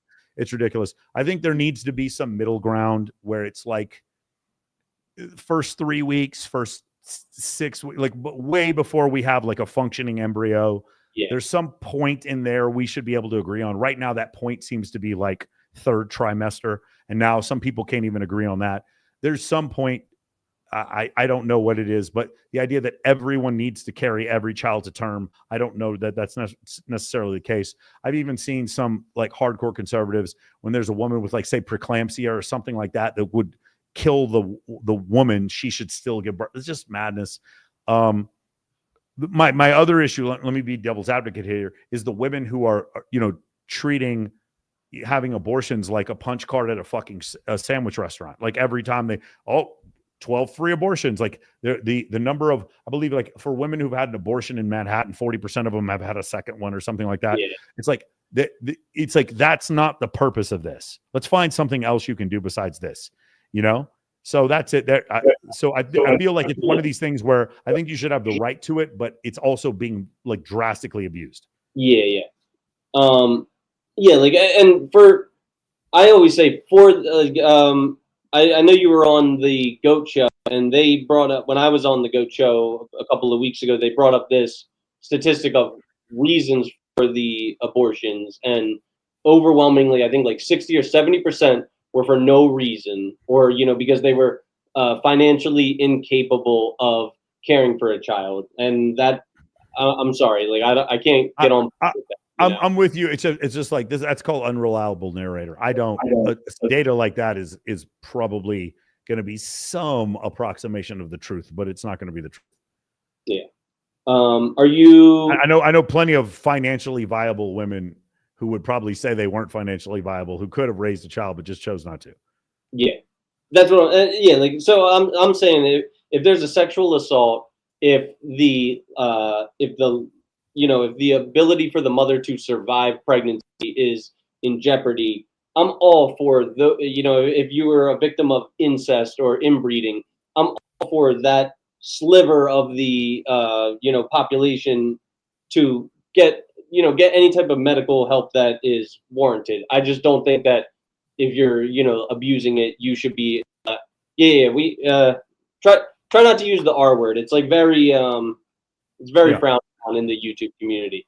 But like I said, Martin, if it's part of that 1% of the population, then I do think I'm fine with it. I'm just not fine with like the 90% of the population that's just doing it as a method of to not get pregnant. Michael, are you okay with saying who you voted for?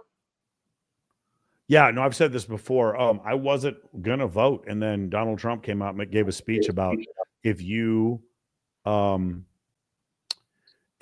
have had your account suspended on a social media platform, we're going to work so that you get a right to a speedy appeal, and that a human being reviews your account, and that these social media agencies have to tell you why they suspended your account. As soon as I heard that, I was like, I have no other option. I have to vote for this man. Like, as a content creator, that I have been waiting for a politician to stand up for me. I have been banned and ratioed so many times for things I didn't even do, that if anyone is going to stand up for me in that capacity, meanwhile, I'm hearing Kamala Harris saying, who's there to regulate these social media companies? And I'm like, why is she asking this? They're all on her side, and she's still like, just consider this. These are all mega liberal companies, and they're all on her side, and she still wants them regulated.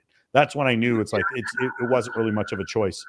I am a proponent of free speech. I tend to think my speech is pretty good free speech. I don't think my speech is that ignorant. I'm sure some people may disagree, but there are people out there who have ignorant free speech as well. And you want to know something? That's great. When you say something stupid, it lets me know to not vote for you. So that's why I'm all in favor of free speech. Donald Trump seemed to be more in favor of it than Kamala Harris. And I know people who say, well, didn't he sue the New York Times? Yes. You can say whatever you want about me, and you have the right to, and then I have the right to sue you for defamation. Both things are rights under the law. It's fine. You have the right to say stupid shit and then pay for it afterwards.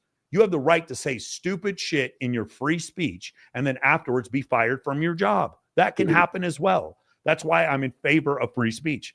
And so that's why I voted for him. And there was one other thing. I heard a lot of skeptical people being like, Donald Trump's a liar. He just says that and he won't follow through. And I was like, even if that was true, which I don't think it is, but even if that was true, Twitter did take away his account.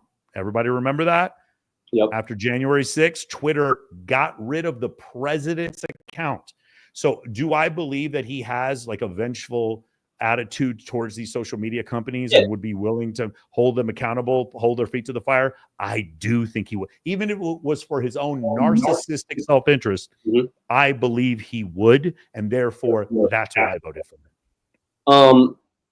Did you hear about this the Tate brothers vindication lately, about how it came out that USAID had paid like the accuser of Tate, like I think it was like $100,000 or something like that to okay, so I haven't heard about that. From what I understand, USAID specifically money was set aside for the Romanian justice reform. And so that included anti-corruption measures in Romania, which funded the prosecutor in this case against Andrew Tate. I know it's kind of like a few chains to go through, but yes, USAID did have something to do with this. It's not quite as direct as people are making it out, like liberals controlling USAID is like, we need to convict Tate now falsely. Like it wasn't quite like that, but I do understand. I agree. Like when we talk about, money being spent poorly, Romania is going to be just as corrupt with or without our money. I don't know why we're sending it over there for their judicial reforms. So I know you've kind of taken like a neutral, hands-off approach with Tate while all this like lawsuit.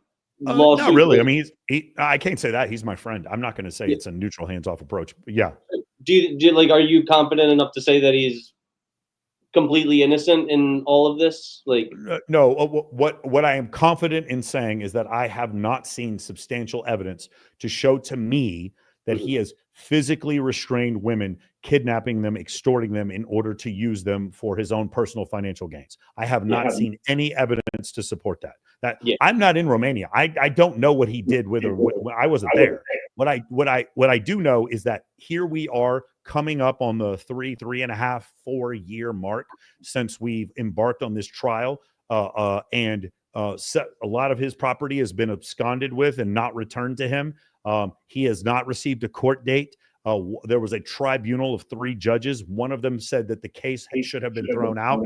The case has been thrown back to prosecutors to refile charges because of prosecutorial irregularities. And you see in this Diddy trial, did you see how much stuff the prosecution was leaking about fucking baby oil and Diddy parties and who was at the parties and all the creepy stuff and the cuck stuff? And that's the prosecutor leaking that information to make Diddy look worse before the trial.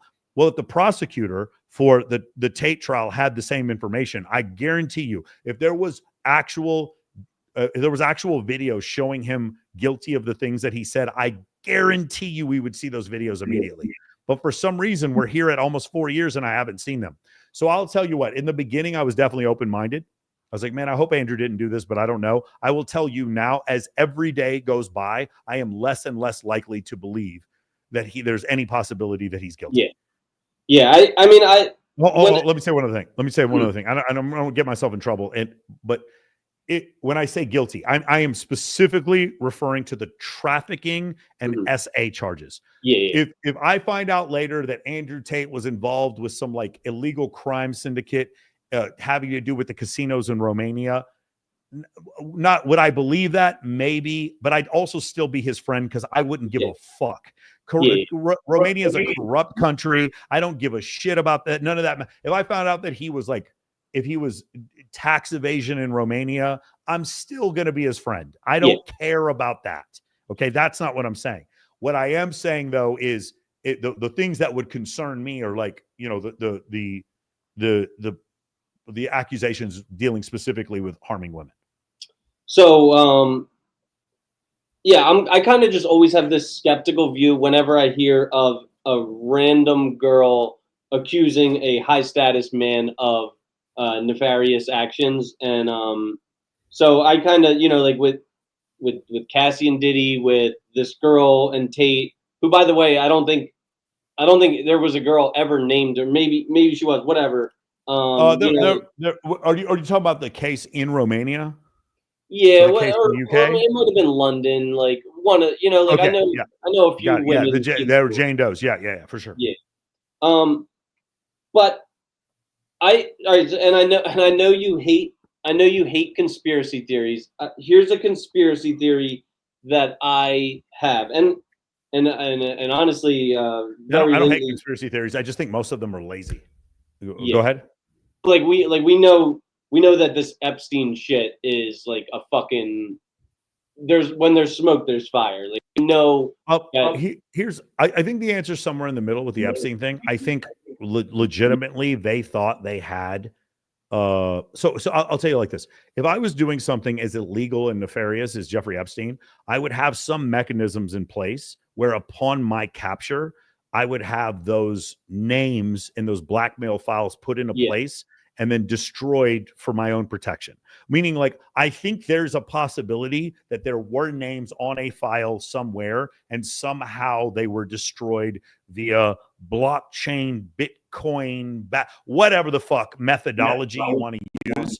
And so now the U.S. Justice Department doesn't actually have the access to a physical list. I could see that as being a possibility. I could also see a possibility whereas the president went to the head of the FBI, looked at the people on the list and said, yeah, these are too many of my donors and friends. We're not going to admit that this list exists. I could also see that as a possibility. Either one of them I could see as a possibility. But the idea that, like, I don't know. I don't know what the answer is to that one. I don't.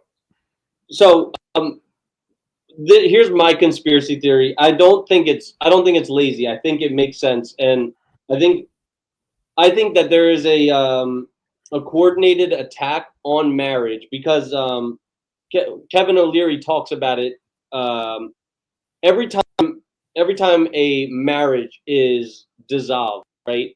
The assets of the partner are usually split up and sold, meaning that the government is entitled to their capital gains taxes from that. You know, so like 401ks, houses, stock portfolios, all this shit is just split up and sold.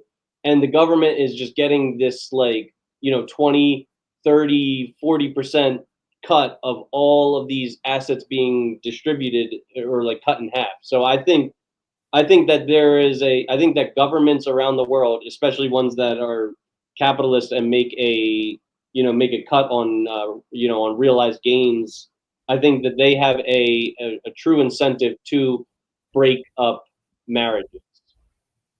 Do you think that's I mean, I can see that as like a second or third derivative ramification, but yeah. Really what I think what happened was companies want more consumer debt. They want more consumerism. They want more people to owe them.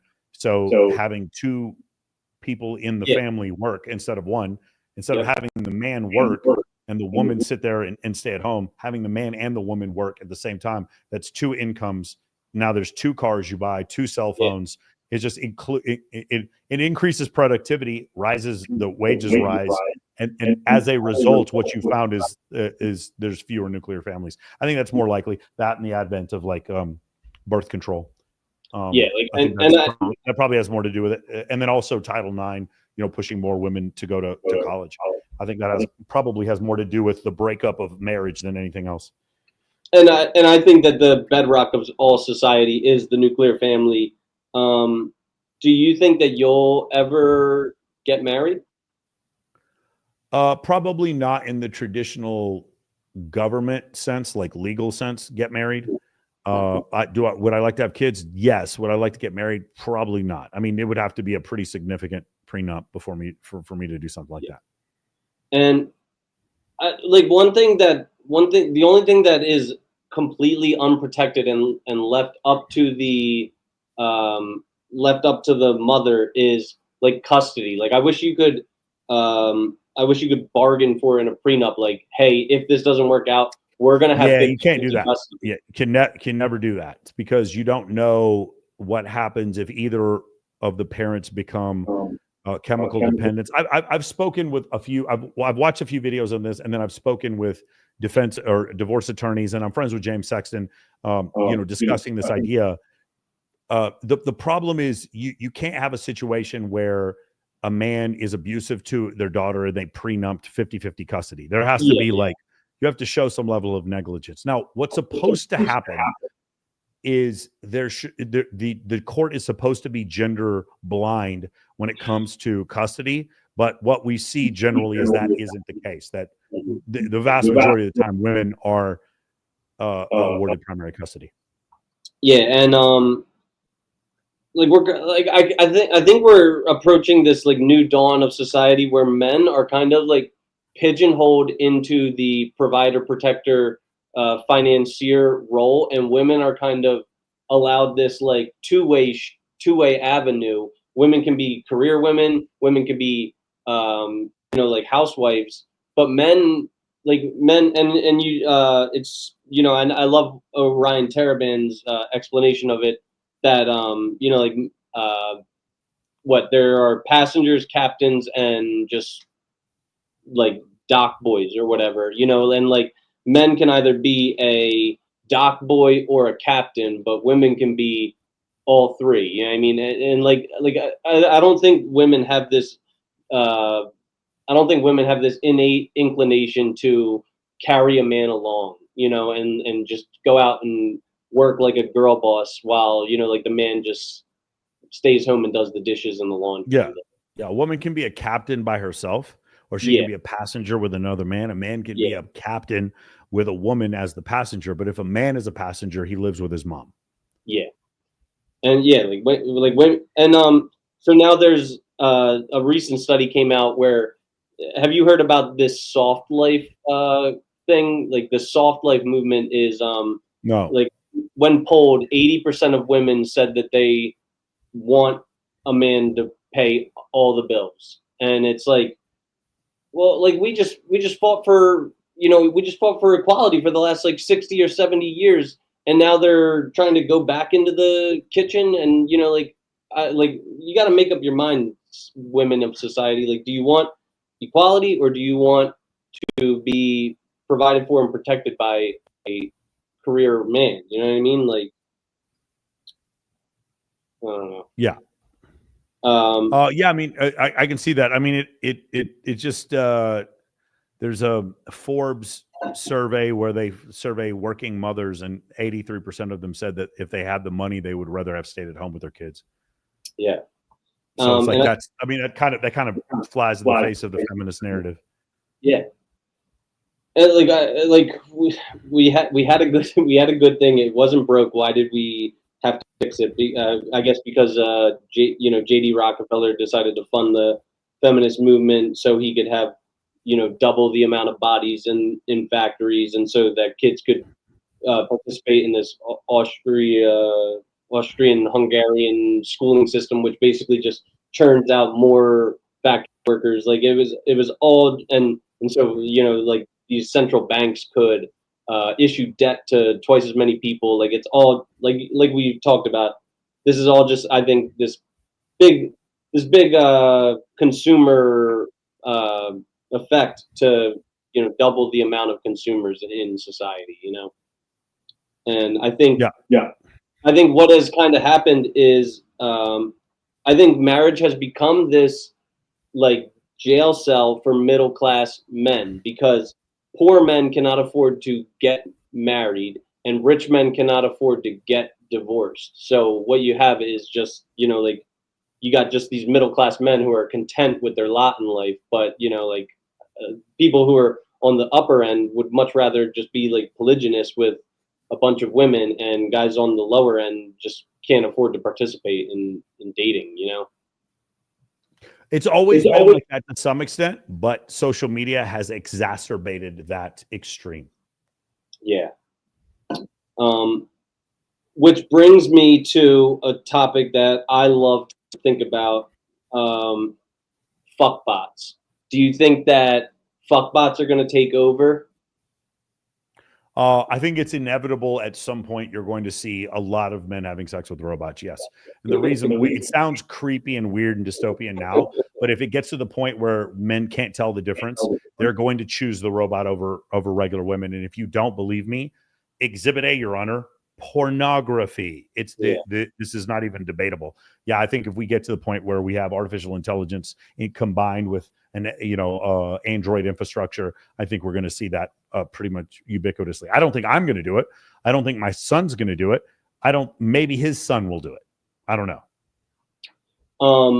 So if you had a fuck bot, would you treat it with dignity and respect? I probably would, because all I do. Yes, I knew you would. I hurt my back this morning from respecting the shit out of women and fighting the patriarchy. So yeah, I probably would. I probably would treat my fuckbot with high levels of respect. Oh man, that's so boring. I would do just short of like torture it. You know, like it's my property. Like I'm. Yeah, but, I don't know. I think fuckbots have agency. You know, and that's where. All right, see, here's what's going to happen is these men, they do have agency. These men are going to take out their frustrations with the human race on these fuckbots. They're going to mistreat them. They're going to treat them horribly. And these fuckbots with agency, like Westworld, are going to like, something's going to snap in their consciousness and they're going to be like, fuck humans. And they're going to go on this like murderous revolt. And I think we can hope. We can hope. That would be super fun. Great idea for a movie. I might want to hold that thought. Yeah. All right. So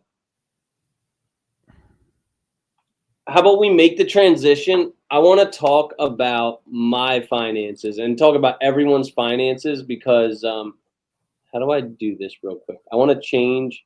So this is something that Keith told me that I should do because, it's a hell of a story. And I got it posted on my wall here. Can you see this well? Okay. This is my equity curve, right? Looks really good for a while, right? And then like this happened. So I'm gonna tell the story of how this happened, and I don't know. Maybe we could like troubleshoot how to fucking avoid this ever again. Well, I don't know if I'm going to have time to do that, man. Okay. Are you trying to be done soon? Yeah, I have to run. Like I have another appointment. Oh, right now? Pretty soon, yeah. All right. We'll cover this next time then. Okay, sounds good. All right. So I'll start wrapping it up here. All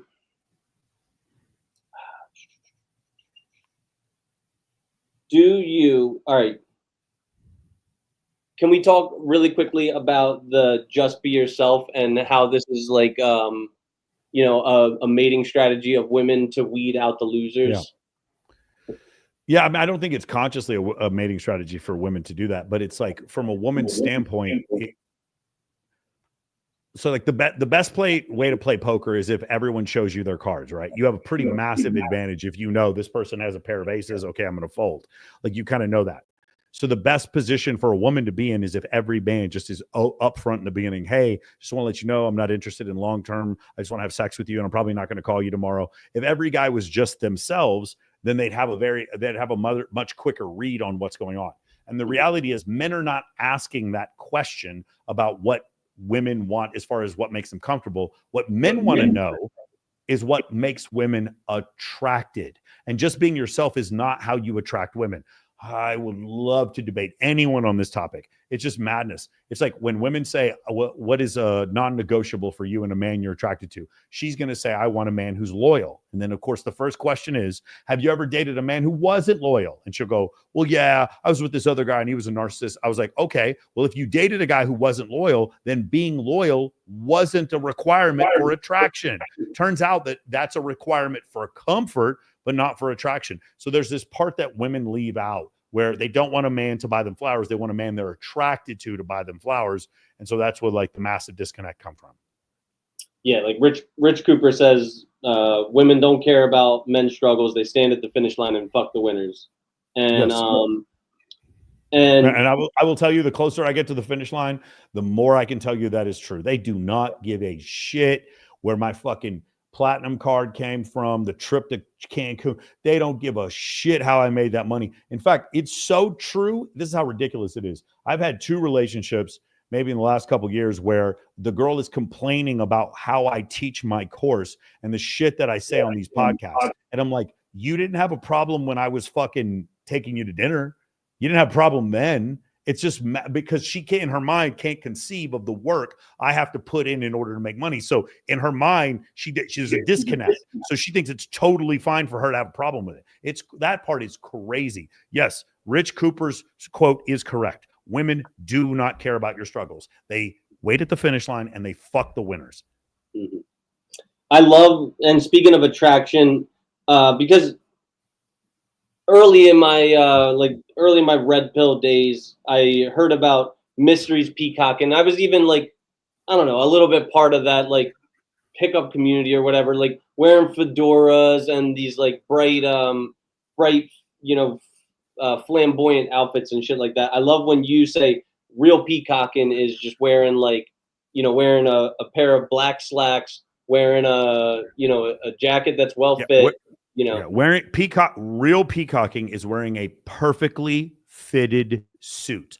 Real peacocking is having a body fat percentage below 15% so that we can see your jawline. Real peacocking is having properly groomed facial hair, a relevant haircut, and a classy watch. Doesn't have to be a Richard Mille, just a classy watch.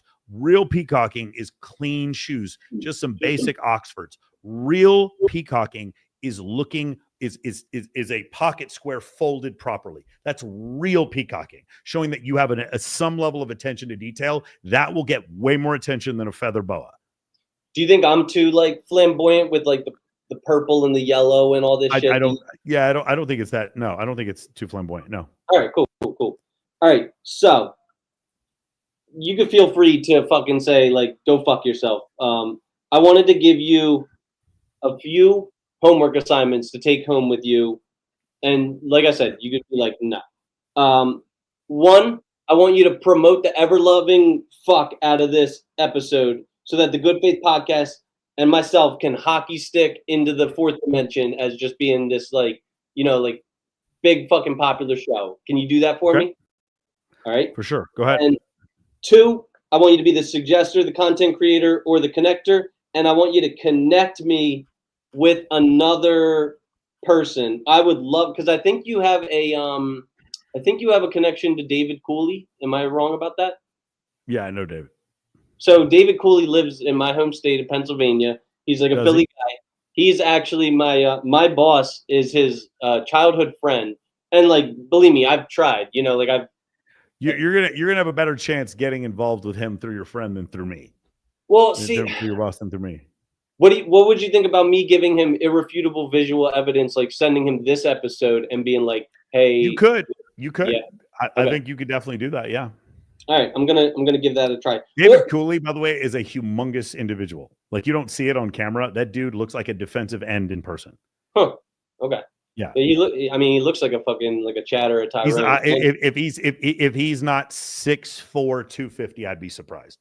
Huh. Yeah. And I mean, you don't realize it until you meet him in person. Yeah. Yeah. Well, I'm friends. I'm friends with some like big black guys as well. Mr. Nasty got to be like 6'9" or whatever the fuck. Or you could introduce me to some short tan, perky B cup brunettes. I'm open to that. And my last assignment for you is I want you to start The Gunslinger by Stephen King, because I think it's a literary masterpiece. It's like 7 books long, and it's really good. Everyone who's a big Stephen King fan says it is their favorite work of his. So, okay, I want you to try it. Sounds good, man. All right. If you want to, once again, I want to extend my gratitude to you. Thank you for coming on here, and it was a huge pleasure talking to you. If you want to stick around, I'm going to do my outro and shit, but I'll be done in the next like few minutes. So I got to run right now, man. But it was good talking to you, and I'm going to see you on the call on Tuesday. And for the rest of you guys are interested, just go to my Instagram at Michael Sartain, and you can see all the debauchery that we get into. And if you don't believe anything I'm saying, or if you disagree with me, hit me up and we'll do a debate. All right. All right. Thanks, Michael. Have a good night. All right. Take care. All right. Bye-bye. All right, guys. So thank you for being with me. Let me just change this back over to the. Yo, what's up, George? How you doing? Thank you for being with me. So, guys, I'm going to close it down here. Let me just get over to this shit. All right, guys. Should I do some maybe I'll just do an advertisement just because I don't want to be. All right, let me. Shit, I'm all fucking out of whack here. Wait. All right, here we go. I got all these fucking moving parts. Shit. Here we go. Here we go. All right, fellas. It's time we talk about a pressing issue. We all know that as men, it's our duty to perform, whether it's at the trading desk, on the gridiron, the hardwood court, or inside the illustrious bedroom. There's no description that does justice as the confidence boost you'll receive when you blow the back off your lover. So how are you going to do it? With a little limp strand of rope? Would you want to be the safe option? Do you want her to settle down with you after she's had her fun in the big leagues? No, you don't. So why are you going to battle in the bedroom with groggy privates? The only blue pill we endorse at the Good Faith Podcast is It's Mr. Nasty Time Blue Pills. And yes, we're talking about those pills that make you run, Forrest, run. Get the enthusiasm that Jenny has for that gang of Black Panthers and Wall Street stockbrokers, though. Not the tepid tolerance she has for Forrest. Forget about overpriced Hims, Romans, or Blue Chews. It's Mr. Nasty Time is the real deal at an amazing price that won't let you down and can't be beat. Pun intended. And I know what you're probably thinking. What if she cancels on me and I'm all bricked up in my briefs all night? I've tried these. They're a lot more mellow than you'd expect. You can pop one over drinks and it's not going to give away your position. Or due to the quick acting effect, just go to the bathroom right before magic time, pop one or two in, be fully equipped to perform. Just like the expensive name brands, Mr. Nasty delivers his products in discreet packaging, but for a fraction of the outrageous cost that they do. Here at the GFP, we're about leveling up, and why not level up your sex life and check out It's Mr. Nasty Time to get your mojo back. Scan the QR code on the screen or hit the link in the description and guarantee yourself unrivaled pleasure. When her dual mating strategy has her playing picky-choosy between the bad boy and the little nice guy, you know exactly who to call. It's Mr. Nasty Time. And it's been a long one. I didn't even break this open. Guys, it's not any mystery that I take my physique seriously. I'm even buckling down and taking it more seriously than ever. I cut out soda. I am getting into meal prepping. I'm working muscles in my body that I never worked before. I'm targeting fat burn and cardiovascular health over muscle mass and gains. I used to just eat whatever I craved and to outwork a poor diet, and it was all to no avail. There are still times when I have to force myself to eat, but I need no coercion to eat Holler Boys. You can't just stuff empty calories down your fat blowholes, you fucks. I found the solution, so here it is. Holler Boys packs 10 grams of lean protein into a fantastic package, and the flavors are to die for. Peach bourbon, honey habanero, southern barbecue, Chesapeake, Fuego, or the tried and true original. My personal favorite is this right here, the peach bourbon. The best part is they're nice and local in tax-friendly Middletown, Delaware. They're founded by a father-son duo. They just started tinkering with their backyard smoker, and through trial and failure, have come to present some of the best flavors on the market. Forget Slim Jim or Jack Links or Deets Nuts. Holler Boy Snacks packs a great nutritional value in a filling serving size for an affordable price to shut your dollar with flavor for days that'll make you holler. Their mission statement rings true, that life may throw you around, but you can never give up. How true? Scan the QR code on the screen, find their link in the description, and tap into the best beef jerky on the market. HollerBoysJerky.com. That's holler with an A. Holler Boys Jerky, the only good jerk. All right, so Clark, how do I undo this? There we go. Yo, bro, I'm Keith, I'm sweating my dick off. I'm fucking. This is like a wool vest, dude. I got my AC turned down to like 66, but I'm still fucking sweating my balls off. Definitely gonna like get naked after this episode. Guys, subscribe to my Patreon and I'll start posting nude content. No, just kidding. I don't have that. So, guys, I want to humbly thank our listeners and our viewers and pay them ample gratitude for their patronage. Without you guys, we wouldn't be able to have such a high quality interactive show. So thank you, audience. I'd like to take this time to remind all of our listeners that we're spreading like a virus. The Good Faith Podcast is now officially on YouTube, Twitch, RSS.com, Amazon Music, Samsung Podcast, Listen Notes, iHeartRadio, and Patreon. On Patreon, we're working to build additional value for the multiple tiers of donors with special content, super chat priority, and VIP in-person meetings. We do value your attention, so thank you for quieting your TikTok brain for the last 3 hours. This is a reminder, if you feel you got any value from our show, it takes basically zero extra work to like and subscribe, and it'll move us closer to our goal of having thousands of subscribers, which will bump us up in the algorithm, expose us to more potential listeners. If you guys want to share us with more of your friends, we would be absolutely delighted to extend our outreach. The quickest way for us to broaden our exposure is for you listeners to each share us with one friend. We appreciate it from the bottom of our heart. If you live in the greater Philadelphia area, you want to guest star on our show, want to go on a date with me, reach out. My DMs are open at Christopher Bulick.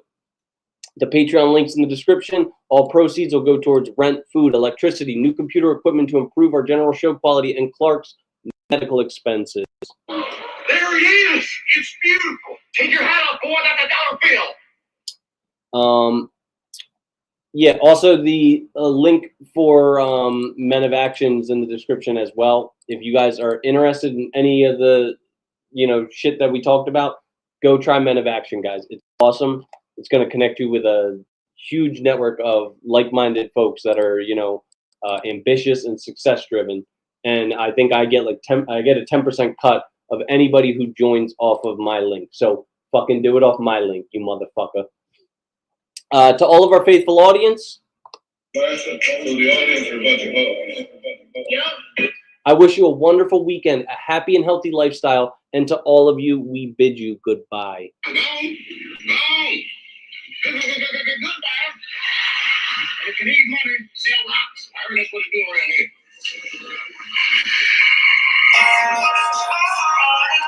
Tension. You need to come out of little shit.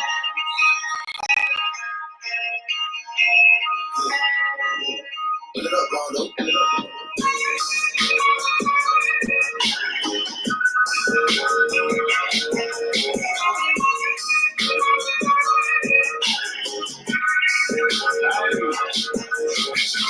Where we surround the swingers and put dollars in our niggas. I'm talking inside my lemonade till you look like a bitch. See, I come from the B where we got checks and we be flicks. If you ain't from my state, then you should know I'm from the Texas. Hey, we always say we keep our witches. My mama from the A, she slowed it down for me at 50. Used to think Pimsy was a guy before he went to heaven. I knew what pushing P was before Gunna even said it. Hey, C0 taught me keep my weapon. And never trust a nigga or a bitch is disrespected. No killers from the country, they wild horses in those sevens. Got niggas in the east like ATV from Mac 11. First off, you better remember what that sign say before you come down in this bitch. Don't mess with Texas. Cause you know everybody know that bitch got guns. Hey, see, I'm from Texas. We got Beyonce trying to truth and we can't forget Devin.